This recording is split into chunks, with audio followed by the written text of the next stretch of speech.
Hermanos, quiero asumir que todos tienen ya ahí el cuaderno de trabajo. Lo voy a volver a poner porque yo no sé si aquí hay personas que se están conectando por primera vez, que lo han tenido, no lo han tenido. Entonces, déjenme rápidamente ponerlo aquí en el chat. Y yo estoy asumiendo, cuando digo el chat, estoy asumiendo que lo pueden descargar. Eso es lo que yo asumo. ¿Lo pueden hacer o no lo pueden hacer? Eso no lo sé. Pero ya ahí eso se los dejo a ustedes de tarea. Y déjenme ponerlo aquí. Permítanme tantito. Lo estoy buscando. Ya lo encontré. Ok, ahí va. Ahí va el cuaderno de trabajo. Y cuando digo cuaderno de trabajo es precisamente las notas que estoy usando, que estamos usando. Y quiero rápidamente ponérselas aquí. No quiero darles el equivocado. Ok, ahí debe de estar. Así es que díganme si por favor lo pueden descargar, desean descargarlo, no tienen que descargarlo, pero si gustan, ahí está, ok, disponible. Es un placer verles, saludarles. Gracias por conectarse en esta noche y déjenme ir rápidamente a lo que es el material de esta noche y quiero recordarles lo que estamos haciendo. Estamos obteniendo el material de la página Comentario Bíblico Gratuito y es de ahí donde quiero que regresen conmigo a ver las notas de esta noche. Estoy en la página número 3, precisamente del cuaderno que está ahí, que lo hemos mandado por el correo electrónico cada vez que mandamos la conexión, el enlace de Zoom. Y así es que quiero que hablemos rápidamente en los enfoques posibles para la buena lectura bíblica. Este es el preámbulo para entrar a los 4 ciclos de lectura, que es parte de lo que me encantaría que vieran esta noche. Y rápidamente quiero que vean conmigo lo que está ahí en la pantalla. Habla acerca de que simplemente lo que está introduciendo o lo que no está introduciendo o discutiendo son técnicas especiales para la interpretación de géneros específicos. Sino, y aquí está el punto, sino, y déjenme ver si puedo hacer esto aquí, sino habla acerca de estos principios hermenéuticos generales válidos para todo tipo de texto bíblico. Entonces, en otras palabras, lo que está tratando de decir es esto, es de que no estamos hablando, hasta ahorita todavía no estamos hablando acerca de cosas que se aplican exclusivamente para la interpretación de la Biblia. Está hablando de la interpretación en general, de cualquier literatura que fuéramos a leer, de cualquier libro, enciclopedia. Siempre vamos a usar una metodología de interpretación. La pregunta es si es correcta, en el caso de la Biblia, si es bíblica, si es efectiva, y en este caso, si está cumpliendo el propósito por el cual, en este caso, esa pieza literaria es producida o es conocida. Entonces, es parte de lo que está hablando aquí con respecto a ello. Simplemente son los principios hermenéuticos generales válidos para todo tipo de lectura. Y dice aquí que un buen libro para abordar específicamente este tipo de experiencia es precisamente, déjenme ver si puedo quitar esto, es precisamente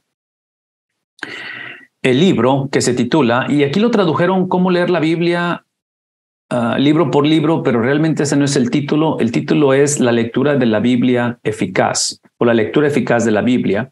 Y aquí es donde quiero llevarlos a que vean cómo se ve este libro, porque este libro lo hemos recomendado mucho.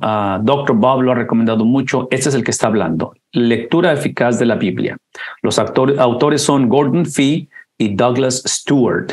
Son los 2 autores que están ahí. Entonces, este es un libro que definitivamente transformaría mucho nuestra perspectiva de cómo leer la Biblia, de cómo interpretarla. Varias razones, pero una de las razones es porque ellos enfatizan o te ayudan mucho, te dan la pauta a seguir o te dan un patrón de precisamente interpretación en cómo lidiar con los géneros de la Biblia. Cómo interpretar poesía, cómo interpretar historia, cómo interpretar ley, cómo interpretar parábolas, en fin, cada género de la Biblia. Entonces, ahí está. Recomendamos este libro y si acaso alguien lo quiere, se lo voy a poner en el chat también para que lo tengan de una vez. Ahí les pongo el enlace para que lo tengan. Es el enlace de Amazon, así es que ahí está la página de Amazon. Yo sé que hay otras opciones donde puedan comprar o donde puedan obtener ese libro, pero ahí se los dejo para que lo puedan ver.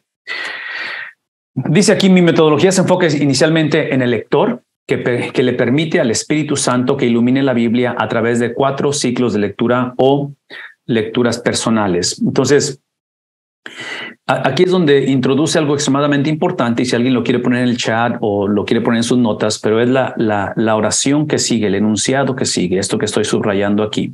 Esto hace al Espíritu Santo, al texto que es la Biblia y al lector tomar prioridad en la interpretación de la Biblia. Una vez más, es el Espíritu Santo, el lector y, en este caso, la Biblia. La razón que va a hablar acerca de esto, ese es el punto, porque ustedes ven aquí que es a través de 4 ciclos de lectura personales. Aquí está el punto.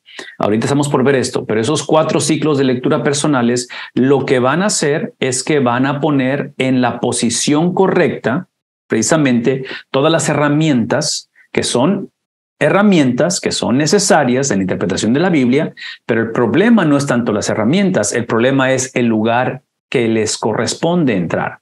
Entonces, aquí es donde sí me encantaría que pusiéramos un poquito de atención a esto que estamos diciendo, porque estamos por entrar a esos ciclos de lectura que están en las notas, pero si están escribiendo, obviamente, pues queremos que los escriban.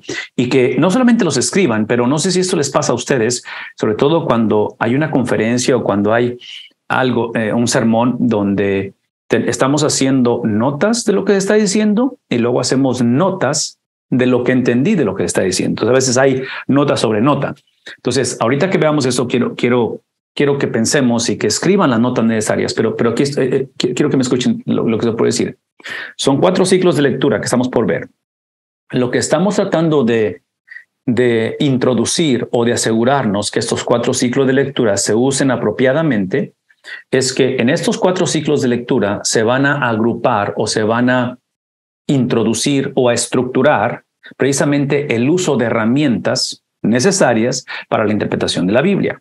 Pero, aquí está el pero, estos 4 ciclos de lectura se convierten hasta cierta manera en el parámetro en cómo usarlas y cuándo usar esas herramientas. Ese es el punto, de que como vamos a poder ver esa estructura o ese sistema de cómo y cuándo usar las herramientas de interpretación bíblica, y la palabra herramientas implica comentarios, diccionarios, Biblias de estudio, enciclopedias, todo ese tipo de cosas que son necesarias, y agradecidos estamos por esas herramientas, por los teólogos y maestros de seminarios académicos que producen eso, pero eso tiene que ser secundario a la experiencia de lo que toma prioridad. La prioridad de la interpretación de la Biblia está en el Espíritu Santo, está en la palabra de Dios o el texto, y está en el lector.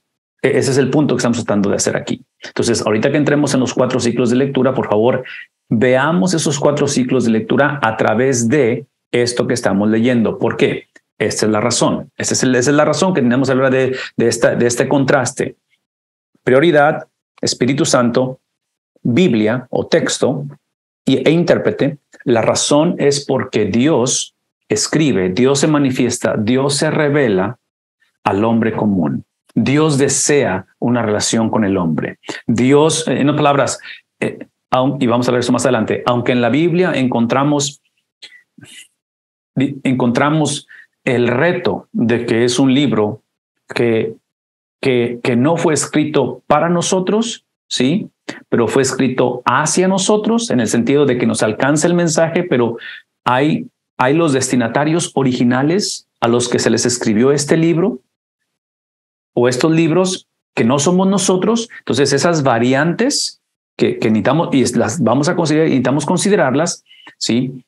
Dios pone su mensaje central, escuchen la frase, pone su mensaje central, su mensaje principal en la superficie, no en la parte donde entran estas variantes. Y cuando digo variantes, otra vez estoy hablando de transiciones culturales, la distancia en cuestión del tiempo, en fin, todas las cosas que vamos a hablar ahorita del género y todo, cosas por el estilo, género literario y cosas por el estilo. Entonces, el mensaje central de la Biblia está otra vez, no sé cómo explicar esto, pero el punto aquí es de que la Biblia no fue escrita para teólogos ni personas con niveles académicos altos. Ese no es el punto de la Biblia. La Biblia fue escrita para el hombre común, pero como tiene un componente humano, no solamente divino, el autor de la Biblia es el Espíritu Santo, pero tiene un componente humano, ese componente humano está limitado, como tú y yo estamos limitados, a su entorno. Y el entorno en el cual la Biblia fue escrita, y el entorno en el cual la Biblia fue recibida originalmente, sus destinatarios, no es nuestro entorno, no es nuestro contexto, no es nuestras tradiciones o ideologías, ni siquiera nuestro contexto cultural o teológico.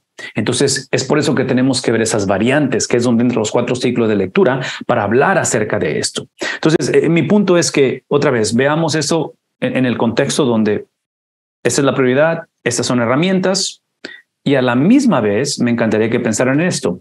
Me encantaría en el hecho de que conforme adentramos estos ciclos de lecturas, los veamos como simplemente un sistema. No es el único sistema interpretativo, no es la única metodología, pero estamos por ver la razón de el porqué del sistema y de esta metodología. ¿Tiene sentido lo que estamos explicando? Espero que esto ayude, hermanos, y otra vez ahí está para hacer comentarios con respecto a ello. Ok, debemos ser capaces de sustentar nuestras interpretaciones en el texto mismo. Observen lo que está diciendo. Debemos ser capaces de sustentar las interpretaciones en otras palabras, como el mensaje central de la Biblia está en la superficie, en el intemperie, no está en lo profundo. No tienes que saber el griego o el hebreo para realmente entender el mensaje. Está escrito para el hombre común. La implicación que está llevando a cabo es que dice aquí, hay 3 áreas que ofrecen, ¿sí?, una validación limitada. ¿Cómo asegurarnos que mi interpretación está basada en el texto mismo? En otras palabras, ¿cómo le hago para asegurarme que cuando yo hago una afirmación de que esto es lo que dice Dios, no sea una afirmación basada en lo que me conviene o en lo que pienso o en lo que me dijeron o en lo que escuché? Por eso es que regreso a reintroducir que la prioridad en la interpretación de la Biblia está basada en el Espíritu Santo, está basada en la palabra de Dios o en la Biblia y está basada en el intérprete. Pero otra vez, como esa interpretación depende del texto mismo, están estas 3 áreas que estamos ofreciendo para verificar. Dice aquí la palabra validación, que me imagino que es un sinónimo, pero verificar esto. El primero es esto, el número 1, están tomando nota, es el autor original. Inicia con el autor original porque esta es la razón. Y alguien escriba esto en el chat, por favor. La razón por la cual iniciamos con el autor original, que es el Espíritu Santo, y el autor humano, entonces es el contraste de los dos, ¿verdad? La razón por la cual iniciamos es porque la única persona inspirada en el estudio de la Biblia es el autor original.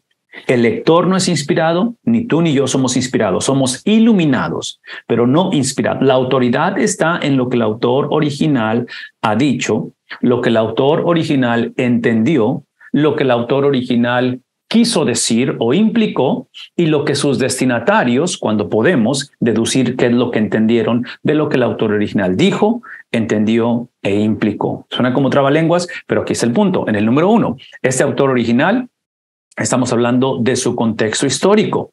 Tenemos que ver el contexto histórico. Déjenme hacer un ejemplo. Bueno, ok, déjenme hablar un poquito del contexto histórico y un ejemplo así más rapidito con respecto al contexto histórico. Y este pasaje ustedes lo conocen, pero estoy pensando en el libro de Efesios. En el libro de Efesios, después de que hablamos acerca, y creo que la semana pasada hablamos acerca de ese pasaje del 5:18, cuando habla acerca de que no se embriaguéis con vino donde hay disolución, sino antes se lleno del Espíritu Santo. El apóstol Pablo, después de que habla de la plenitud del Espíritu Santo, de la llenura del Espíritu Santo, empieza a hablar da 3 ejemplos en los siguientes versículos y capítulo, 3 ejemplos precisamente de la llenura del Espíritu Santo en cuestión de comportamiento. El Espíritu Santo llena y esa es la manifestación de él. Y habla acerca de esa sumisión mutua. ¿Recuerdan el capítulo 5 de Efesios, 20-21 de Efesios, donde habla acerca de esa sumisión mutua, donde dice que amemos a nuestras esposas y las esposas someterse y todo eso? Ok, esa sumisión mutua. Luego habla acerca de esclavos con amos. Otra vez, esa relación de esclavos con amos, y la otra es de hijos con padres. Parte del punto de lo que está diciendo, pero aquí está el contexto, la cuestión del contexto donde está viviendo el autor. En este caso es Pablo, a quien está hablando a la iglesia en Éfeso. Entonces, cuando hablamos acerca de matrimonio, de la relación conyugal, que es lo que está hablando, hablamos de la relación de un esclavo con un amo y padres con hijos. Lo que no podemos seguir haciendo, porque eso es lo que típicamente hacemos, lo que no podemos seguir haciendo es leer o es traducir el significado de esas palabras a través de lo que entendemos hoy en día. Cuando vemos la palabra esclavo hoy en día nosotros tenemos una idea y un concepto de esclavitud diferente al que tenía el apóstol Pablo y la audiencia a quien le está hablando. Entonces, cuando está hablando acerca de esa sumisión del esclavo al amo, no podemos simplemente pensar o asumir que Pablo está hablando. ¿Cómo lo pongo esto? Que Pablo no le está diciendo a la iglesia de Éfeso: esta es la manera en que tenemos que lidiar con el sistema corrupto en el que vivimos, que practica la esclavitud.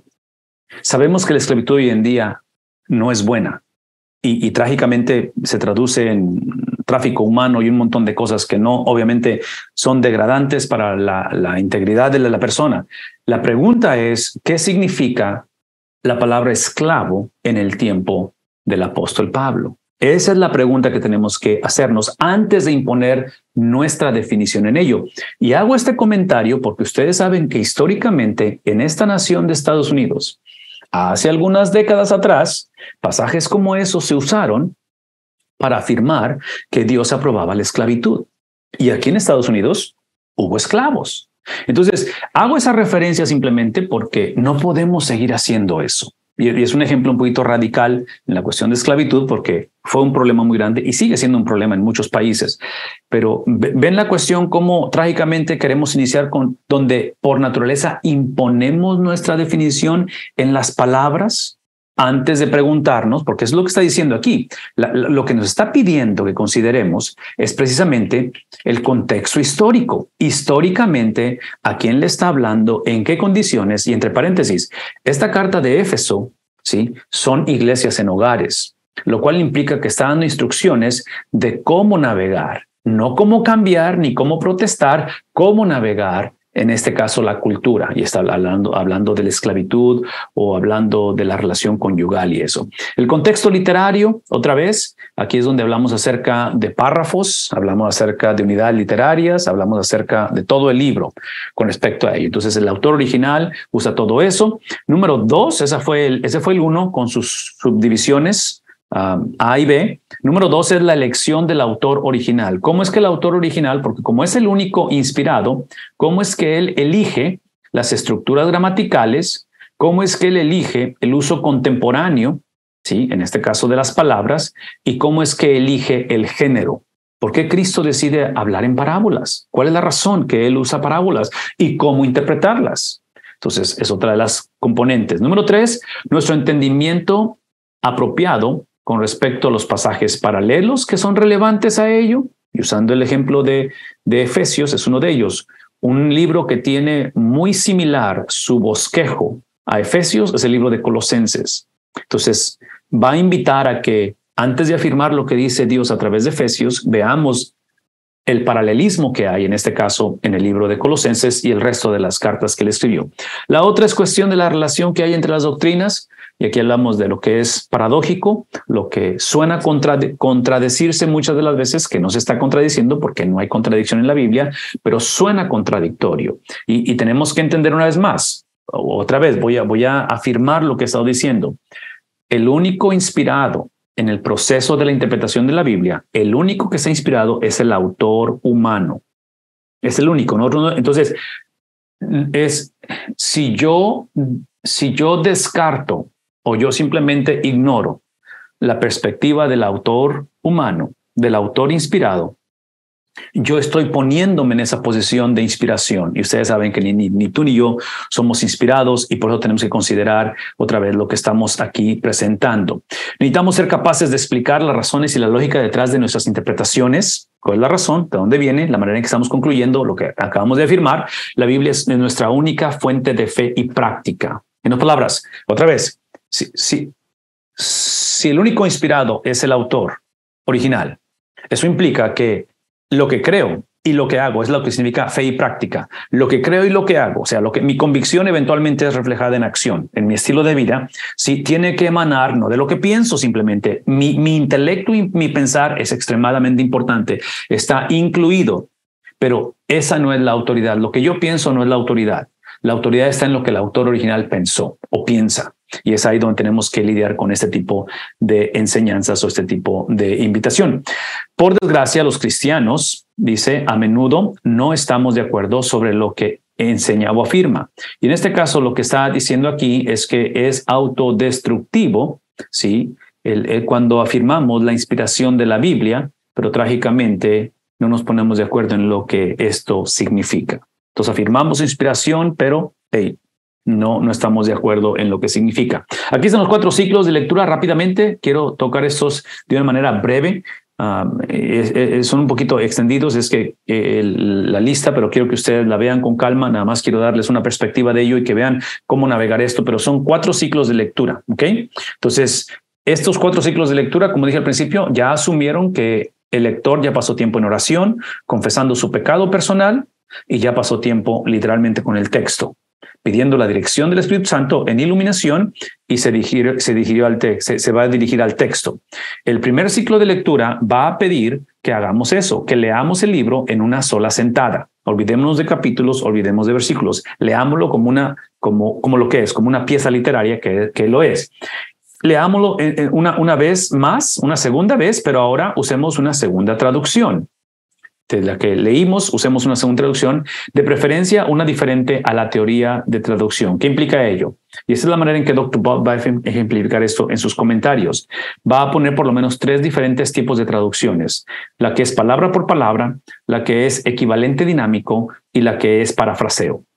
Entonces, si típicamente nos gusta leer, no sé, en parafraseo, lo que está pidiendo en la segunda lectura, vamos a hacer un libro pequeño, que vamos a ver el libro de Tito. Entonces, si leemos Tito en una sentada, y típicamente me gusta leer la Biblia al día, que es parafraseo o paráfrasis. La segunda lectura te está pidiendo que leas ya sea en equivalente dinámico, que podría ser en este caso está diciendo la Biblia de Jerusalén, que es una Biblia católica, o tal vez puede ser, ¿qué otra tiene aquí? En fin, pensemos en equivalente dinámico, o en este caso, palabra por palabra, que sería la palabra por palabra de la Reina Valera, por ejemplo. Biblia de las Américas son de palabra por palabra. Número 2 es buscar a leerlo en una sentada. Básicamente es la segunda leída, la hemos leído 2 veces. Es buscar el propósito central del escrito en su totalidad. ¿Cuál es el punto de este libro? ¿De qué se trata todo eso? Identifica el tema. ¿De qué se trata este libro? Al hacer eso, está pidiendo que aislamos, si es posible, y crear o ver las unidades literarias, los capítulos. Tal vez pueda ser a través de un párrafo u oración, la cual está desplegando, está dándonos precisamente ese propósito central de ello. Entonces, si pudieran pensar conmigo rápidamente, así nada más como ejemplo, y esto que estoy por mostrarles, pues es parte de lo que, otra vez, creamos estos hábitos y queremos construirlos y queremos crecer en ello. Pero déjenme mostrarles rápidamente con el libro de Romanos.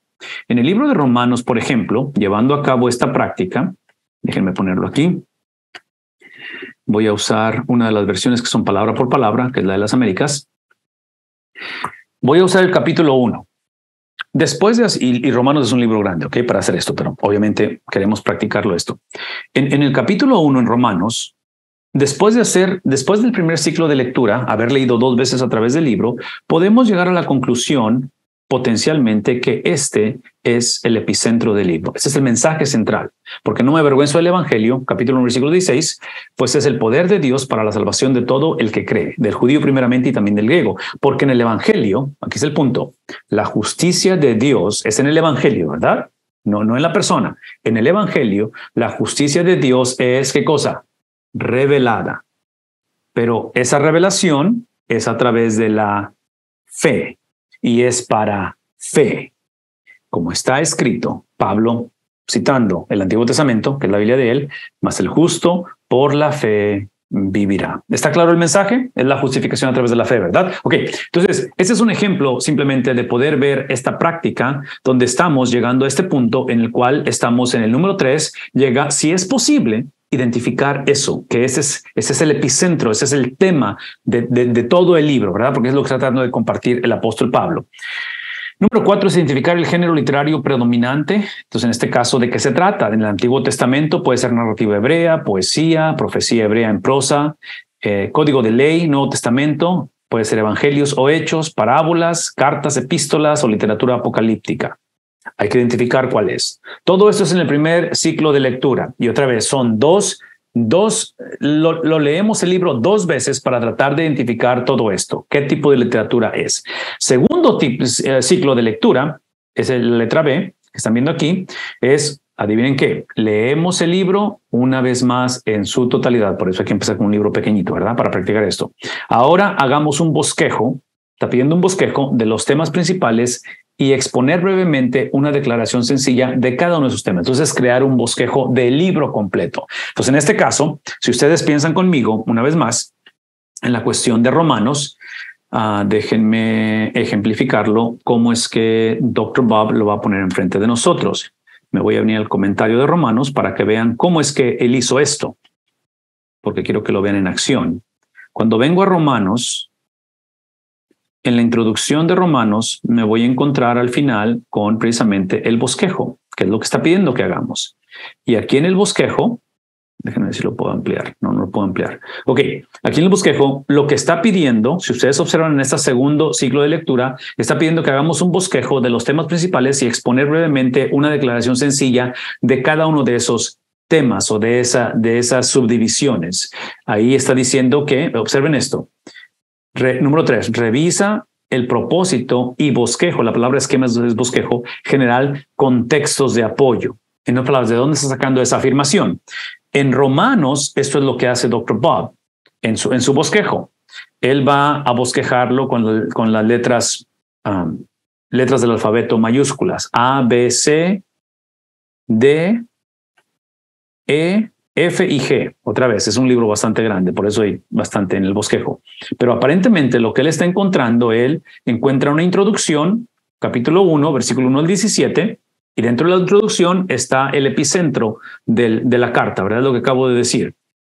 Observen que lo pone como tema, el número 3 que está aquí, lo pone como el epicentro. De ahí, la primera división o segunda división, si ven la introducción como la primera, la segunda va a ser la necesidad de la justicia divina. Entonces, él lo va a encontrar del capítulo 1, versículo 18 al 3:20. Es la siguiente unidad o la siguiente división. Entonces, aquí es donde quiero que pensemos en lo que estamos haciendo en esta práctica de ciclos.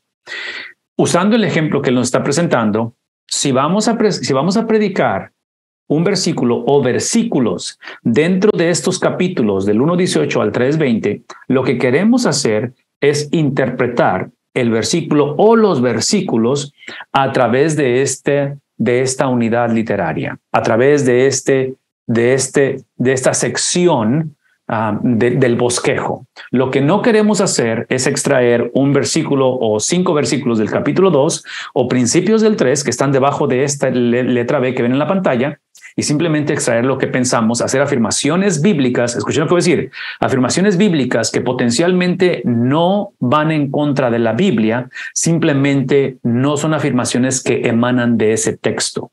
Una vez más, porque es típicamente el error que cometemos. La mayor parte del tiempo no estamos errando en doctrina. En lo que erramos es la fuente de la doctrina. Tenemos que asegurarnos que cuando hacemos una afirmación, emana del texto del cual estamos hablando, en lugar de simplemente imponer una idea que traemos, que puede ser bíblica. Otra vez, el problema no es que estamos mintiendo, el problema es que estamos usando el versículo equivocado o la referencia bíblica equivocada para hacer la afirmación de lo que estamos diciendo. Entonces, en este caso, observen de la necesidad de la justicia divina. El siguiente viene siendo lo que la justicia divina es. Empieza a describir y lo va a desglosar a través del resto del bosquejo, que es del capítulo 3, versículo 21 al 8:39. Después nos vamos a la letra D, que es la siguiente división, y ahora hablamos del propósito divino para toda la humanidad. Entonces, observen cómo esta presentación del evangelio, si están pensando en términos otra vez de esta evangelización, que es lo que está haciendo, porque estos escritos son para evangelizar, para que las personas vengan a Cristo, o para santificación, que es el crecimiento, el desarrollo de la iglesia. Observen que lo que está haciendo el apóstol Pablo está hablando acerca de la necesidad de la justicia divina. No está preguntando si piensa que la necesita, es una necesidad de esa justicia divina, ¿verdad? De que el Señor opere, obre, actúe de acuerdo a su justicia, lo cual implica que cuando él actúa con justicia divina, el hombre pierde, porque el hombre es injusto, el hombre es pecador. De ahí lo que estamos viendo es lo que la justicia divina es. ¿Qué es lo qué significa eso? Y lo está presentando en los siguientes versículos. El propósito de la humanidad. Entonces, cuando trágicamente el hombre rechaza, y entre paréntesis, el rechazo de la justicia divina implica que el hombre quiere vivir bajo su propia justicia propia, la cual no va a funcionar, ¿verdad? Porque Él es santo, nuestra justicia no suple o no llega a, no está a la altura de las demandas del Dios santo. Por nuestra justicia no va a funcionar. El propósito divino de toda la humanidad, y de ahí lo que va a ser el hablar de las buenas nuevas, porque todo lo que acabamos de ver son malas nuevas, porque otra vez esa justicia divina es obvio que es algo que se convierte en nuestro problema, la justicia de Dios, y el resultado del regalo de la justicia divina implica la salvación del hombre. Y ahí llega a la conclusión y hace una postdata. Ok, espero que esto tenga sentido, que esto ayude, que veamos el reflejo de estos ciclos de lectura, porque en el tercer ciclo de lectura, que es la letra C, entramos ahora a leer el libro, adivinen qué, otra vez, en su totalidad. Leemos el libro completo nuevamente, y el propósito ahora es identificar el contexto histórico e identificar la ocasión específica. Históricamente, ¿qué está sucediendo? Regreso al ejemplo de Efesios. Históricamente, ¿qué es lo que ellos creían con respecto a la relación conyugal? ¿Cómo eran los matrimonios en ese tiempo? ¿Qué acerca de la relación entre esclavos con amos? ¿Qué acerca de la relación entre hijos con padres? Porque otra vez, por favor, escúchenme. Y estas son preguntas legítimas. No estoy criticando este tipo de preguntas, pero cuando alguien me pregunta y me dice, pastor, ¿podrías hablar a nuestros jóvenes, podrías hablar a nuestros adolescentes con respecto, otra vez, una conferencia o lo que sea? Aquí está el punto. Claro que lo podemos hacer, pero, aquí está el pero. Dentro de la cultura greco-romana, de la cultura del Nuevo Testamento y aún del Antiguo Testamento, el concepto de adolescencia, el concepto que tenemos hoy en día, o sea, cuando escuchas en la Biblia, cuando ves que, por ejemplo, María, para el tiempo en el cual va a ser hallada, embarazada, que va a concebir, estás hablando de una jovencita de ¿qué? 13, 14 años, lo cual en este tiempo es normativo, que es el punto de que en esta cultura hablar de adolescencia es un lenguaje foráneo, porque el niño, las personas crecían a una vida de adulto rápido crecían adultos. ¿Qué estoy diciendo? Que hablar de adolescencia hoy en día, y sobre todo lo que se llama adolescencia extendida, cuando tienes trágicamente a muchos de nuestros hijos con una edad de 28 años, 31 años y todavía no actúan como adultos, es un concepto foráneo en la Biblia. Es un concepto que la cultura de la Biblia no conocía. Entonces, menciono todo esto porque tratar de hacer un estudio bíblico para jóvenes, lo cual se puede, pero el estudio no inicia con la vida de los jóvenes hoy en día. El estudio inicia con la palabra de Dios, que obviamente se aplica a la vida de ellos. Vamos a hablar de la aplicación ahorita, pero aquí es donde regresamos a lo que estamos diciendo. El único inspirado en esta presentación del evangelio, en la instrucción de la Biblia, en la exposición de la Biblia, no es la audiencia, no es lo que necesita mi iglesia, no es lo que yo pienso que necesita la gente. El único inspirado es el autor original, y por eso es que estamos hablando de esto. Necesitamos iniciar, y estos ciclos de lectura, los ciclos de lectura se convierten otra vez en esos parámetros que me van a ayudar a evitar la tentación de decir, pero es que estos muchachos necesitan ayuda con este tipo de situación, porque están batallando con mucha soledad. Ahora con la pandemia, muchos están en la soledad, vivieron con mucha soledad, o están batallando con problemas mentales. En fin, todo eso es legítimo y tenemos que hacer caso a ello. Pero el punto es que la autoridad no se encuentra en la necesidad que tiene nuestra gente. La autoridad está en lo que el autor original dijo, y otra vez lo que quiso implicar con ello. Ok, voy a abrir ahorita un tiempo de preguntas para que me digan ahí, me ayudes, Pastor Miranda, si me puedes ayudar ahorita con respecto a ello. Déjame concluir con ciclos de lectura. En este tercero, otra vez lo leemos en su totalidad. En el número 2 del tercer ciclo de lectura estamos hablando de hacer una lista de elementos históricos mencionados en la Biblia. ¿Qué es lo que el mismo texto me dice con respecto al autor, la fecha, los destinatarios, la razón por la cual está escribiendo? Muchos libros te dicen el por qué está escribiendo, aspectos del contexto cultural que se relacionan con la intención de la escritura, referencias a personajes históricos que potencialmente está haciendo dentro del mismo texto. Y escuchen esto, en el número 3, expande tu bosquejo al nivel de párrafo en la parte de la Biblia que estés interpretando. Otra vez, el bosquejo es a nivel de párrafo, es lo que acabamos de ver ahorita, letra A, B, C, D que presentó Dr. Bob. Siempre trata de identificar y perfilar la unidad literaria. Esto podría ser varios capítulos o párrafos. A través de esto podrás seguir la lógica del autor original y su diseño textual. Número 4. Aquí es donde entran comentarios, donde entran enciclopedias para ver todo esto que estamos hablando del contexto de esta lista que pusimos aquí. Si ven la lista, hablar del autor, de la fecha, destinatarios, todo eso. Y déjenme otra vez ejemplificar esto. El bosquejo, la introducción que Dr. Bob presenta en sus comentarios, y cada comentario tiene esto que está en la pantalla, que es la introducción.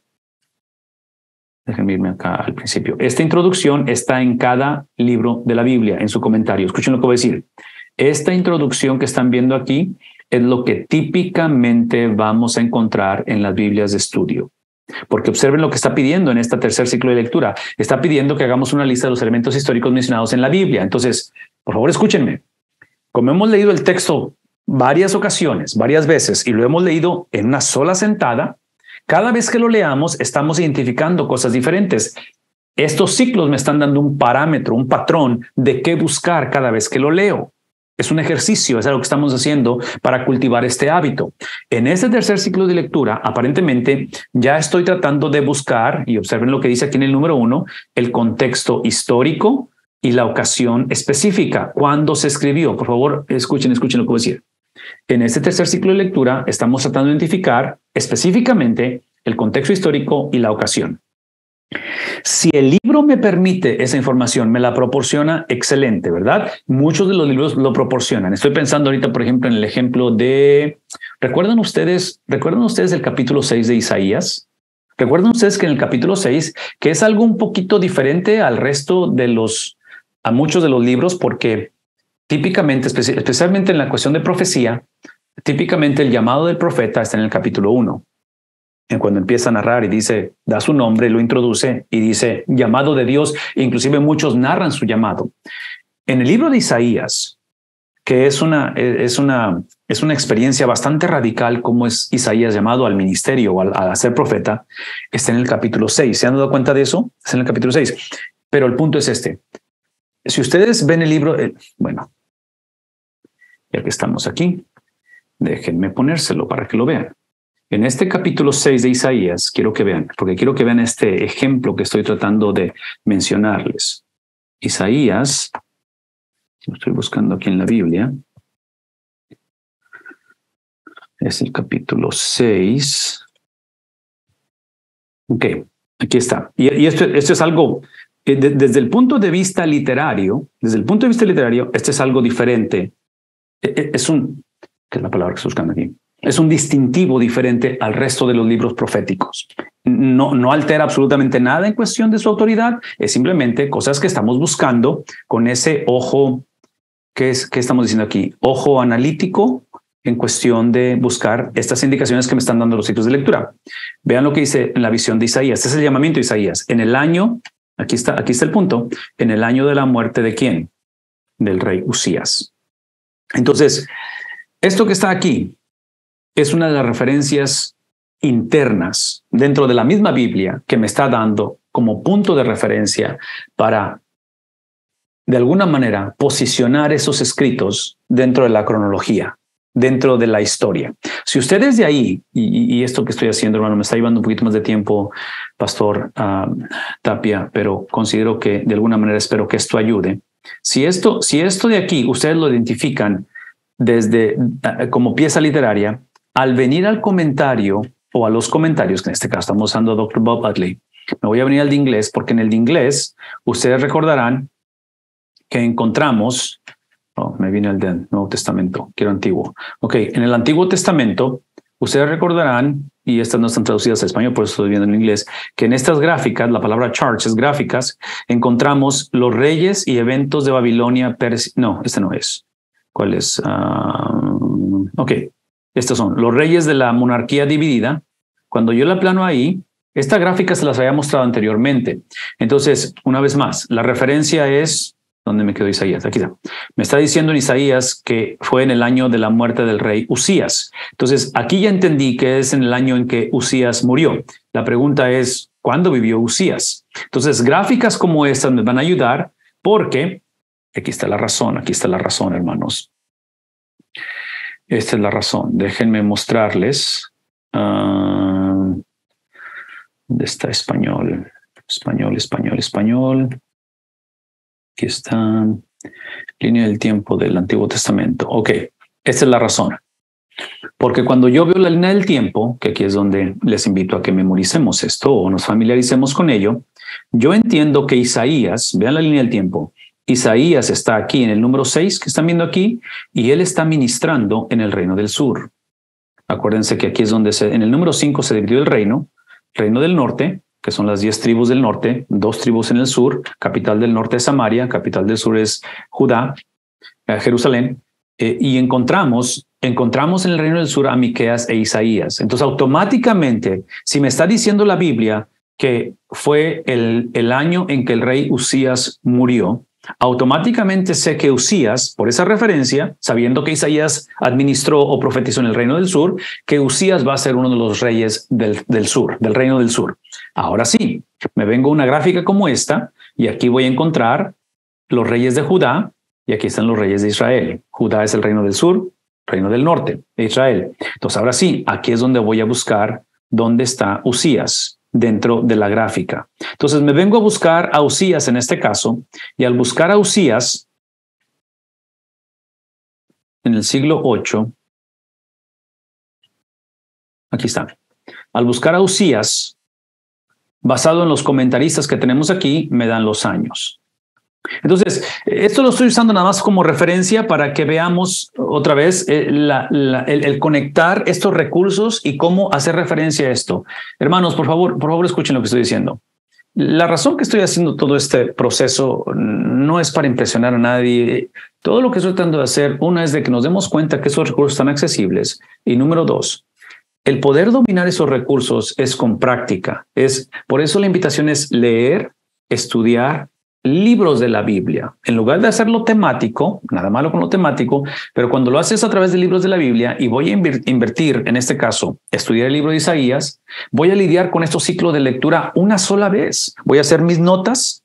Eventualmente, cuando hago mis notas, eventualmente empiezo a usar recursos, comentarios, Biblias de estudio, las cuales me van a ayudar ya sea a corroborar o me van a ayudar a cambiar lo que estoy haciendo, porque es obvio que me voy a equivocar. O sea, hay cosas que simplemente no le voy a entender o me van a faltar, pero estoy pagando el precio de poder empaparme, en este caso de Isaías, en toda su totalidad y lidiar con las cosas que son obvias, lidiar con las cosas que son un poquito complejas. En este caso, como profeta, va a haber áreas que son proféticas y voy a tener que lidiar con ese doble significado en la profecía, porque es una característica como pieza literaria que la profecía va a tener que ver con cosas que están pasando en ese momento, en el tiempo de Isaías, en el contexto de Isaías, y va a haber cosas que Isaías va a decir que van a tener que ver con lo que está por venir.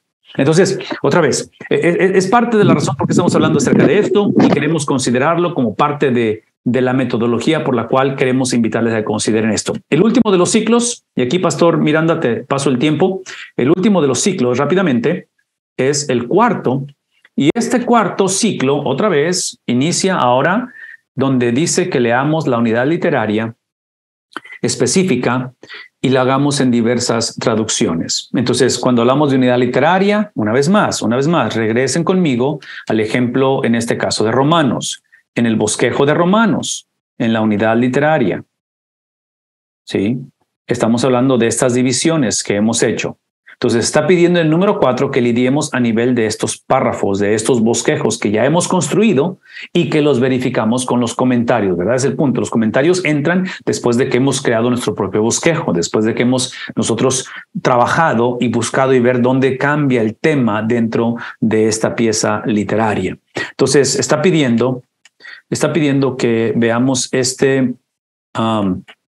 a nivel literario y veamos palabra otra vez. Está hablando de que lo hagamos en diferentes versiones de la Biblia. Letra B nos está pidiendo que busquemos las estructuras gramaticales o literarias que hay dentro de ello, frases repetidas, algunos ejemplos de la Biblia, estructuras gramaticales que se repiten dentro del texto y conceptos contrastantes. Número 3 es que enlistemos los siguientes elementos dentro de lo que estamos leyendo. Y esto nada más, escuchen lo que estoy diciendo, esto es nada más a nivel de, ¿qué dijimos? Es a nivel de unidad literaria. Es todo lo que estamos viendo. No estamos viendo todo el libro, ¿verdad? Es la unidad literaria. ¿Por qué? Una vez más. Aquí está el principio. El principio es este. En el cuarto ciclo de lectura, esta unidad literaria es lo que se recomienda que sea lo mínimo para poder usar o para el mínimo contexto para poder interpretar los pasajes de la Biblia. Lo que no se recomienda es que interpretemos a nivel de oración o de enunciado o de texto o de versículo, sino a nivel de unidad literaria. Entonces, lo que queremos hacer, una vez más, si piensan en términos de este bosquejo, queremos interpretar lo que está dentro de Romanos 3:21 al 8:39 a nivel de esto. A nivel de esto. Esto es lo que me está diciendo este pasaje, lo que la justicia divina es. A través de eso quiero interpretar todo lo que está dentro de ese pasaje. Entonces, es en este cuarto ciclo de lectura donde voy a enlistar términos significativos, términos inusuales, estructuras gramaticales importantes que estoy viendo dentro de ello, sí, palabras difíciles o frases y oraciones que son un poquito complicadas, que son fuera de lo normal. Hablamos de bosquejar o de buscar los pasajes paralelos que son relevantes dentro de lo que está hablando el apóstol, en este caso sí es Romano. En fin, y aquí es lo que me ayuda a buscar los pasajes con la enseñanza más clara al tema que está usando, ¿sí? Las cuestiones paradójicas dentro del mismo tema, cuáles son las cosas que parecen contradecirse a sí mismo y todo ello, y luego buscar los pasajes paralelos dentro del mismo libro, del mismo autor, del mismo género y de la Biblia en su totalidad. En fin, aquí es donde el número 5 habla acerca de usar guías de estudio para revisar tus observaciones sobre, es lo que acabo de decir, o sea, empezamos a verificar si lo que estoy sacando, lo que he extraído realmente es correcto, porque a lo mejor hay diferentes opiniones y me está ayudando a ampliar mi conocimiento de ello. Ok, Pastor Miranda, ¿tienes algún comentario o pregunta que se ha hecho con respecto a esto? Sí, Pastor, hay algunas preguntas y también no sé si el Pastor Jorge también quiere hacer la aclaración, porque cuando habló acerca de los dos libros, como que si fuera uno en cuanto a la traducción, la verdad, según lo que dice el Pastor Jorge, son dos libros. El que yo tengo acá, lo pueden ver, es el que dice usted, que acaba de la lectura eficaz de la Biblia. Uh-huh. Sí. También es un libro que existe, son de los mismos autores y se llama tal cual como fue traducido allí. Ok, perfecto. Pero aparte hay otro libro, ¿es lo que están diciendo? Claro, serían dos libros. Ah, perfecto. Sí, okay. Entonces yo me confundí entonces en ese aspecto. Ok, entonces ¿sí está bien la traducción que pusieron, Pastor Tapia? Sí, Pastor. El segundo libro, Cómo leer la Biblia libro por libro, es el complemento de lectura eficaz de la Biblia. Son los mismos autores. Gracias por aclarar eso. Eso está excelente. Ahí si gustan poner el nombre o el enlace en el chat, eso ayudaría para el resto de los hermanos aquí. Les agradecería eso. Perfecto, gracias. Ok, Pastor Miranda, háblame. Bueno, sí, nuestra hermana María Domínguez hace la pregunta. Según lo que acaba de usted de explicar acerca del contexto de lo que significaba la esclavitud en el tiempo de Pablo con respecto a nuestra época. Por lo tanto, la hermana pregunta, dice, ¿ve al esclavo como se ve actualmente a un subordinado en una línea de autoridad? Ya, sí, la respuesta es sí, pero no en el mismo contexto de abuso como hoy en día. En ese tiempo, y aquí es donde entran las enciclopedias y todo esto que estamos hablando para sacar esa información, En este tiempo, cuando hablamos acerca de esclavitud, estás hablando, por ejemplo, donde los esclavos tenían derechos. O sea, en este tiempo, como esclavo, tú podías llevar a tu amo ante la corte, cosa que aquí no, oye, eso aquí nunca existió, ¿verdad? O sea, aquí no había derechos para el esclavo, o no existe eso.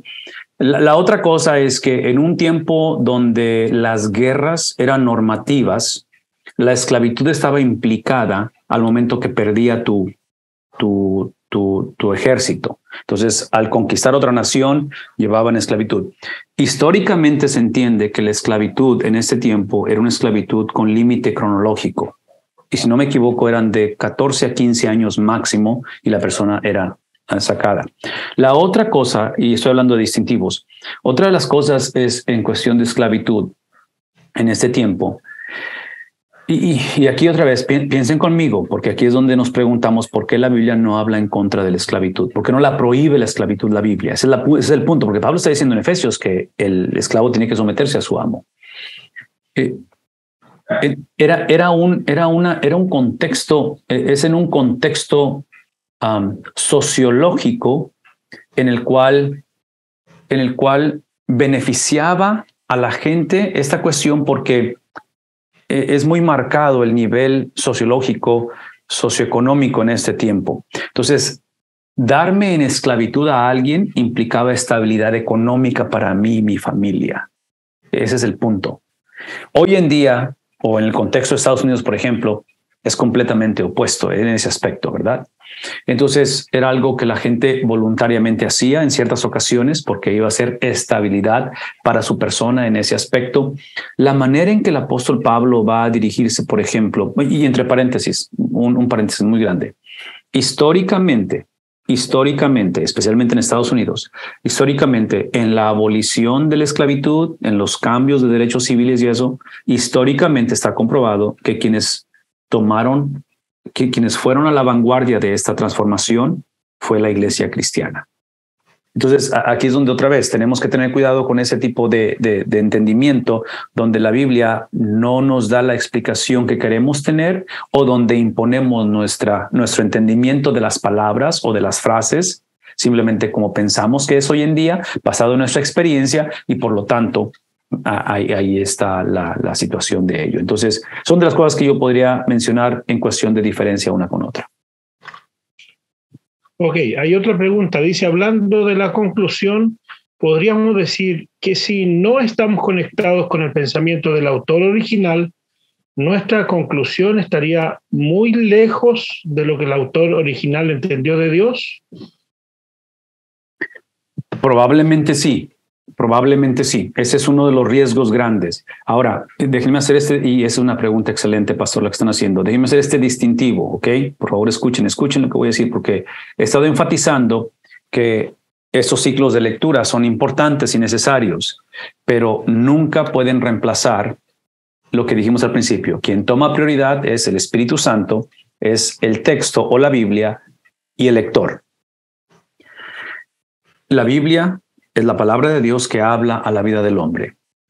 No hay ningún problema que la Biblia, que al leer la palabra de Dios, al escuchar de ella, escuchemos algo de parte del Señor y el Señor nos indique qué hacer o qué tomar decisiones y eso.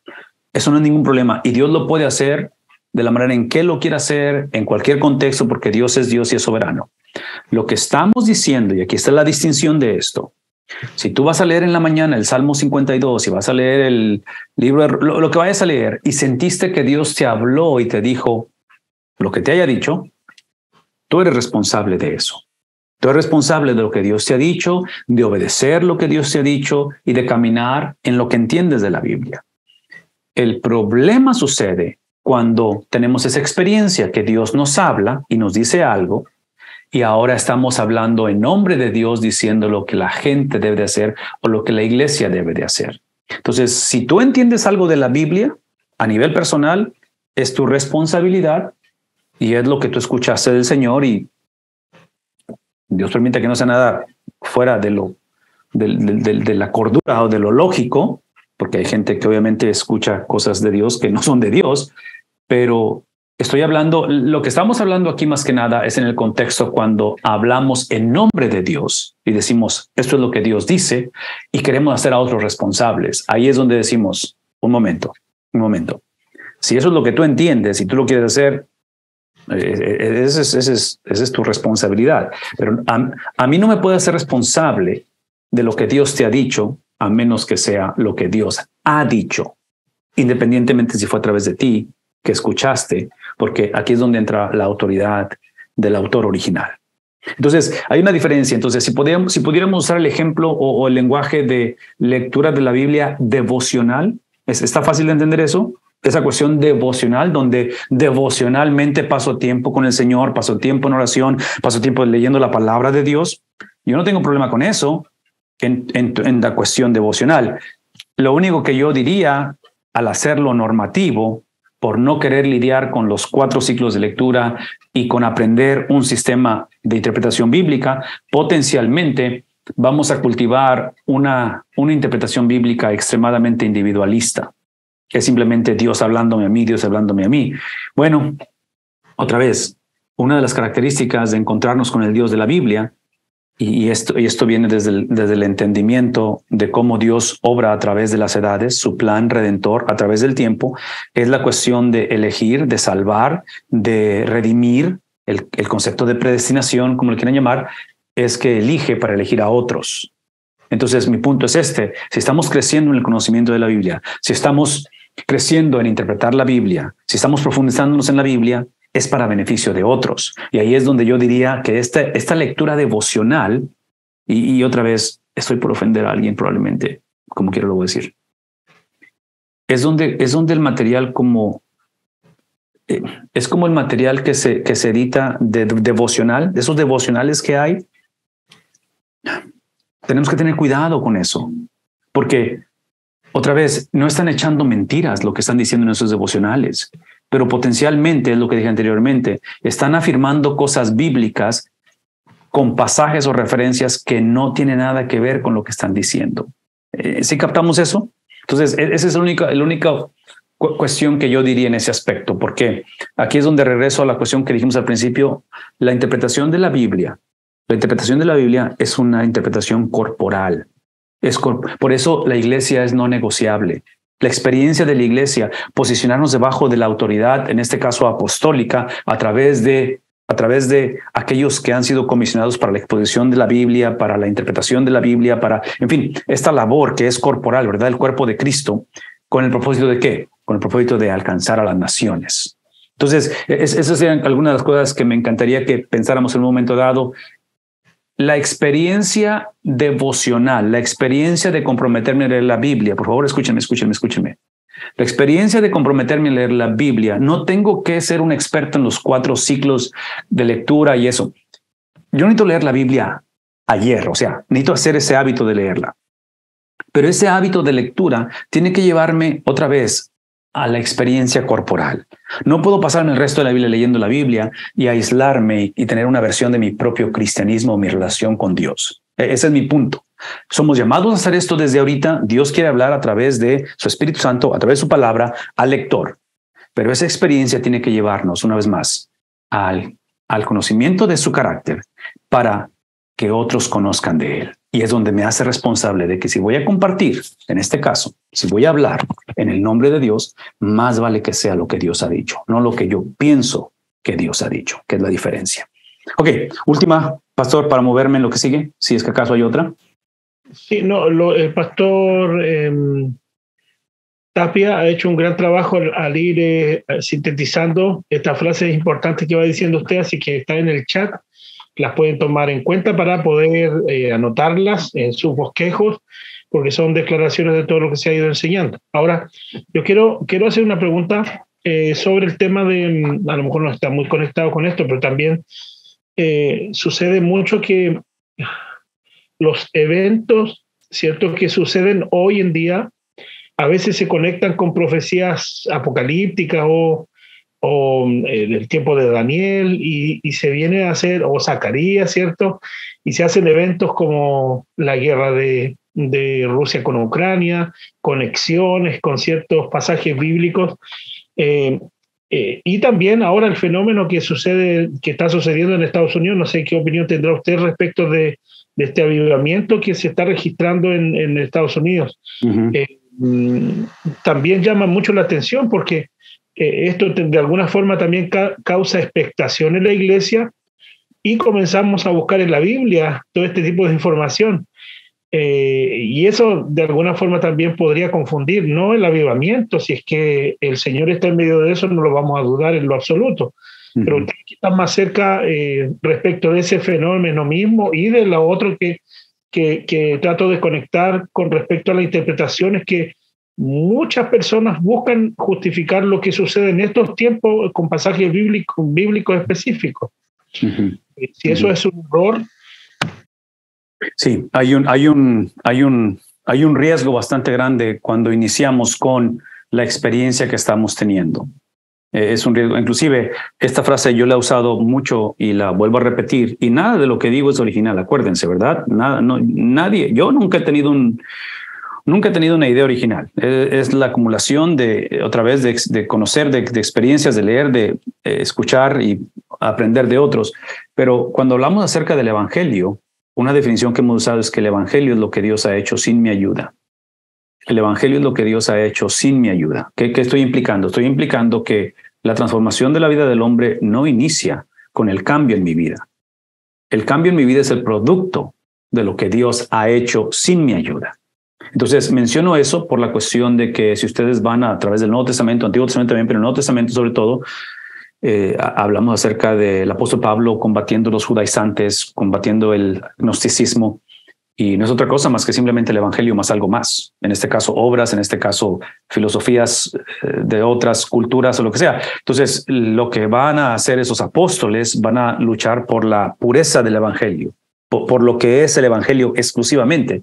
Entonces, menciono esto porque en un tiempo en el cual la tecnología nos da acceso instantáneo a muchas cosas o a todo básicamente, ha incrementado, que es una bendición tener acceso a las cosas, ¿verdad? Pero a la misma vez crea la posibilidad de más confusión y crea la posibilidad, y aquí es donde voy con esto, pastor, sobre todo por lo que está pasando acá en este avivamiento. No somos nadie para juzgar absolutamente nada en ese aspecto si es genuino, esto va a continuar y es lo que entendemos, ¿verdad? Si es genuino, si esto es de Dios, no hay manera que esto pueda ser obstaculizado. Pero aquí está el punto, ese es el punto que quiero hacer en general, no nada más por lo del avivamiento.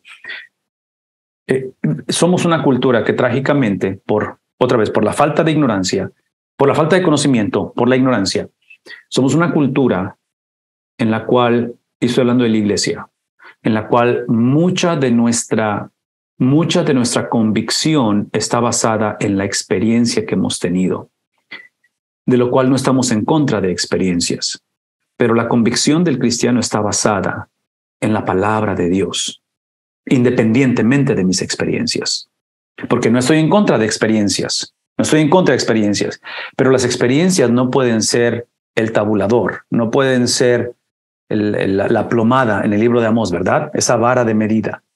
La vara de medida es lo que dice el Señor. Por favor, escuchen lo que estoy por decir. Y esto que estoy por decir es sumamente importante.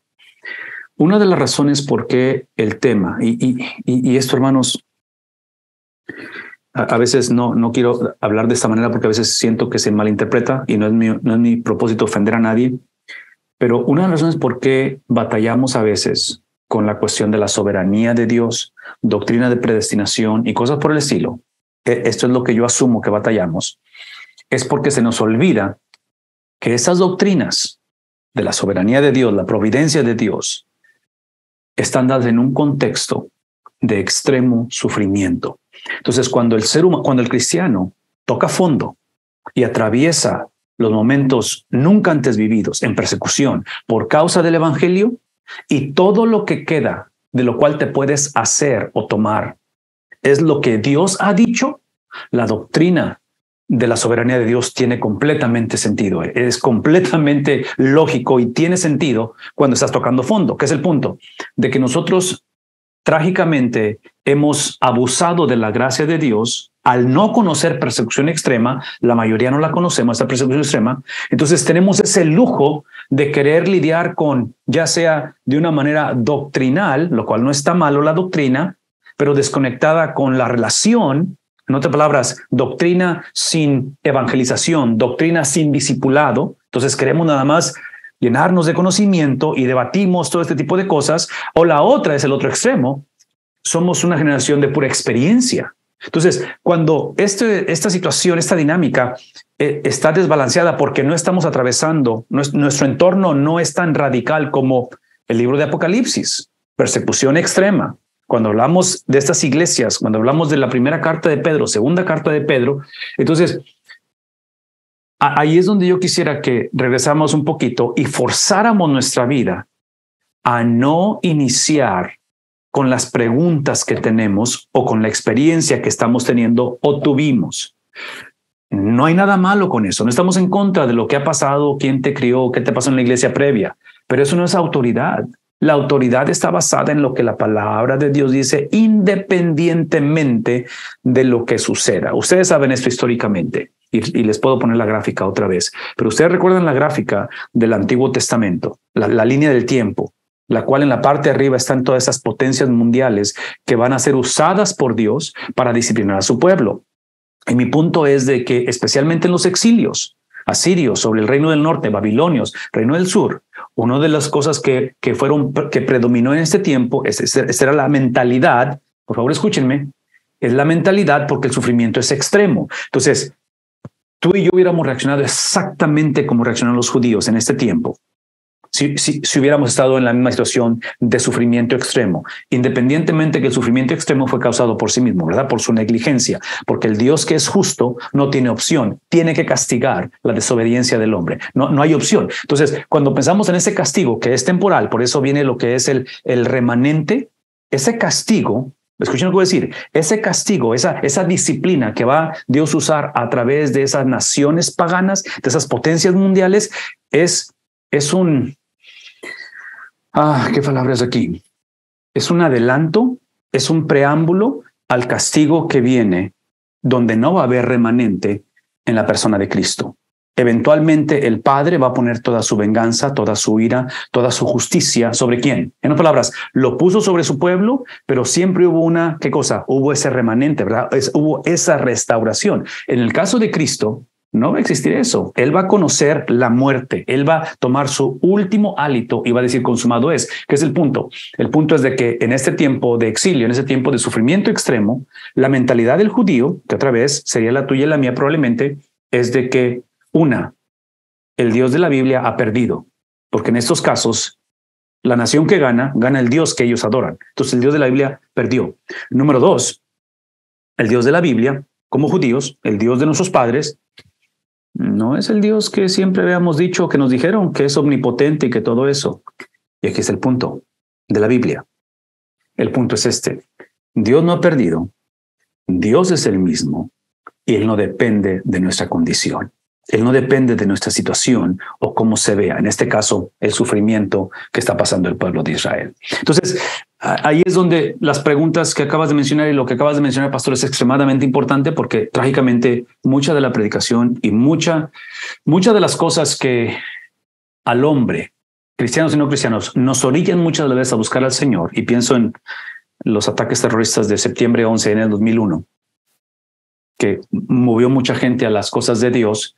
Otra vez, está basado en lo que nos pasó, lo que nos sucede, lo cual no veo problema con ello, siempre y cuando esa experiencia, esa situación de prosperidad o de carencia sea nada más el preámbulo para encontrarnos con lo que es inmovible, con lo que nunca cambia, que es la palabra de Dios. Entonces, otra vez, no estoy en contra de experiencias, siempre y cuando no sea eso el fundamento o el objeto de mi convicción. Porque si ese es el caso, el futuro no se ve muy prometedor, porque las experiencias de la vida es extremadamente impredecible, sigue siendo un mundo gobernado por Satanás temporalmente, pero Satanás es real y literalmente esto no hay garantías en esta vida. Entonces nos movemos a través de lo que ya sucedió, nos movemos a través de lo que Dios ha dicho, nos movemos a través de entender que las palabras dichas por el Señor a través de sus autores humanos han sido cumplidas en la persona de Cristo Jesús. Por eso nuestra confianza está puesta ¿en quién? En aquel que cumplió, aquel que absorbió, aquel que resucitó. ¿Me explico? Entonces, el punto es Cristo. Ese es el punto de esto. Ok. Me muevo a lo que sigue. Déjenme moverme rápidamente a lo que sigue. Espero que esto ayude o tenga un poquito de sentido con respecto a esto. Déjenme hablar un poquito acerca de la aplicación de la interpretación de la Biblia. ¿Ok? A partir de aquí nos enfocamos en la aplicación. Te has tomado el tiempo para entender el texto en su contexto original. Estoy leyendo aquí esta parte que está aquí al principio. Y dice, ahora debes aplicarlo a tu vida y a tu cultura. ¿Está claro eso, hermanos? Una vez más, ya te tomaste el tiempo para entender el texto en su contexto original. Alguien escriba eso. Ya entendí el texto en el contexto original. Entonces, cuando estoy hablando acerca de cualquiera que sea el tema, escatología, sea el tema en la cuestión de, otra vez, el divorcio, la soledad, cualquier tema que estemos hablando, la iglesia, el matrimonio, iniciamos con el texto en su contexto original. Ahí es donde inicia la conversación. El tema de la esclavitud lo acabamos de ilustrar. Ahora sí, después de haber invertido eso, que es donde entran estos 4 ciclos de lectura, ahora sí hablamos acerca de la aplicación a tu vida y a tu cultura. Pastor Miranda, lo que acabas de mencionar, lo que acabas de hacer referencia y lo que acabo de explicar es exactamente esto a la inversa. Mucha de la predicación hoy en día y mucha de la lectura devocional de la Biblia inicia con la aplicación y con mi vida y con mi cultura. Y ahí es donde radica el problema. Porque si eso va a ser el motor de arranque, si esto que está ahorita subrayado en azul va a ser lo que me hace buscar al Señor o la iglesia o decir a la iglesia, ahí es donde vamos a encontrarnos con problemas, porque tanto mi vida como mi cultura somos impredecibles. No hay estabilidad. Entonces, por eso iniciamos con el texto, con el contexto original, y dice aquí, defino la autoridad bíblica, y aquí está la definición, si alguien la quiere escribir, es entender lo que el autor bíblico original quería decir en su época y aplicar esa verdad a la nuestra. Lo que el autor bíblico o el autor original inspirado dijo o quería decir, dijo y quiso decir en su época, y eso aplicar esa verdad a la nuestra, o sea, a nuestra vida y a nuestro entorno. Entonces, Pastor Miranda, quiero regresar a eso rápidamente. No estamos en contra de las experiencias, de lo que está pasando en este avivamiento. Nada de esto estamos en contra, porque nuestra perspectiva es que Dios obra a través, Dios nunca pierde control de la situación. Regresando al Antiguo Testamento, los exilios fueron parte del plan de Dios. Entonces, nada de lo que sucede en este mundo, nada de lo que sucede en esta vida, nada sucede a menos que Dios lo apruebe, a menos que, o sea, Dios está en control de eso, pero ¿qué es el punto?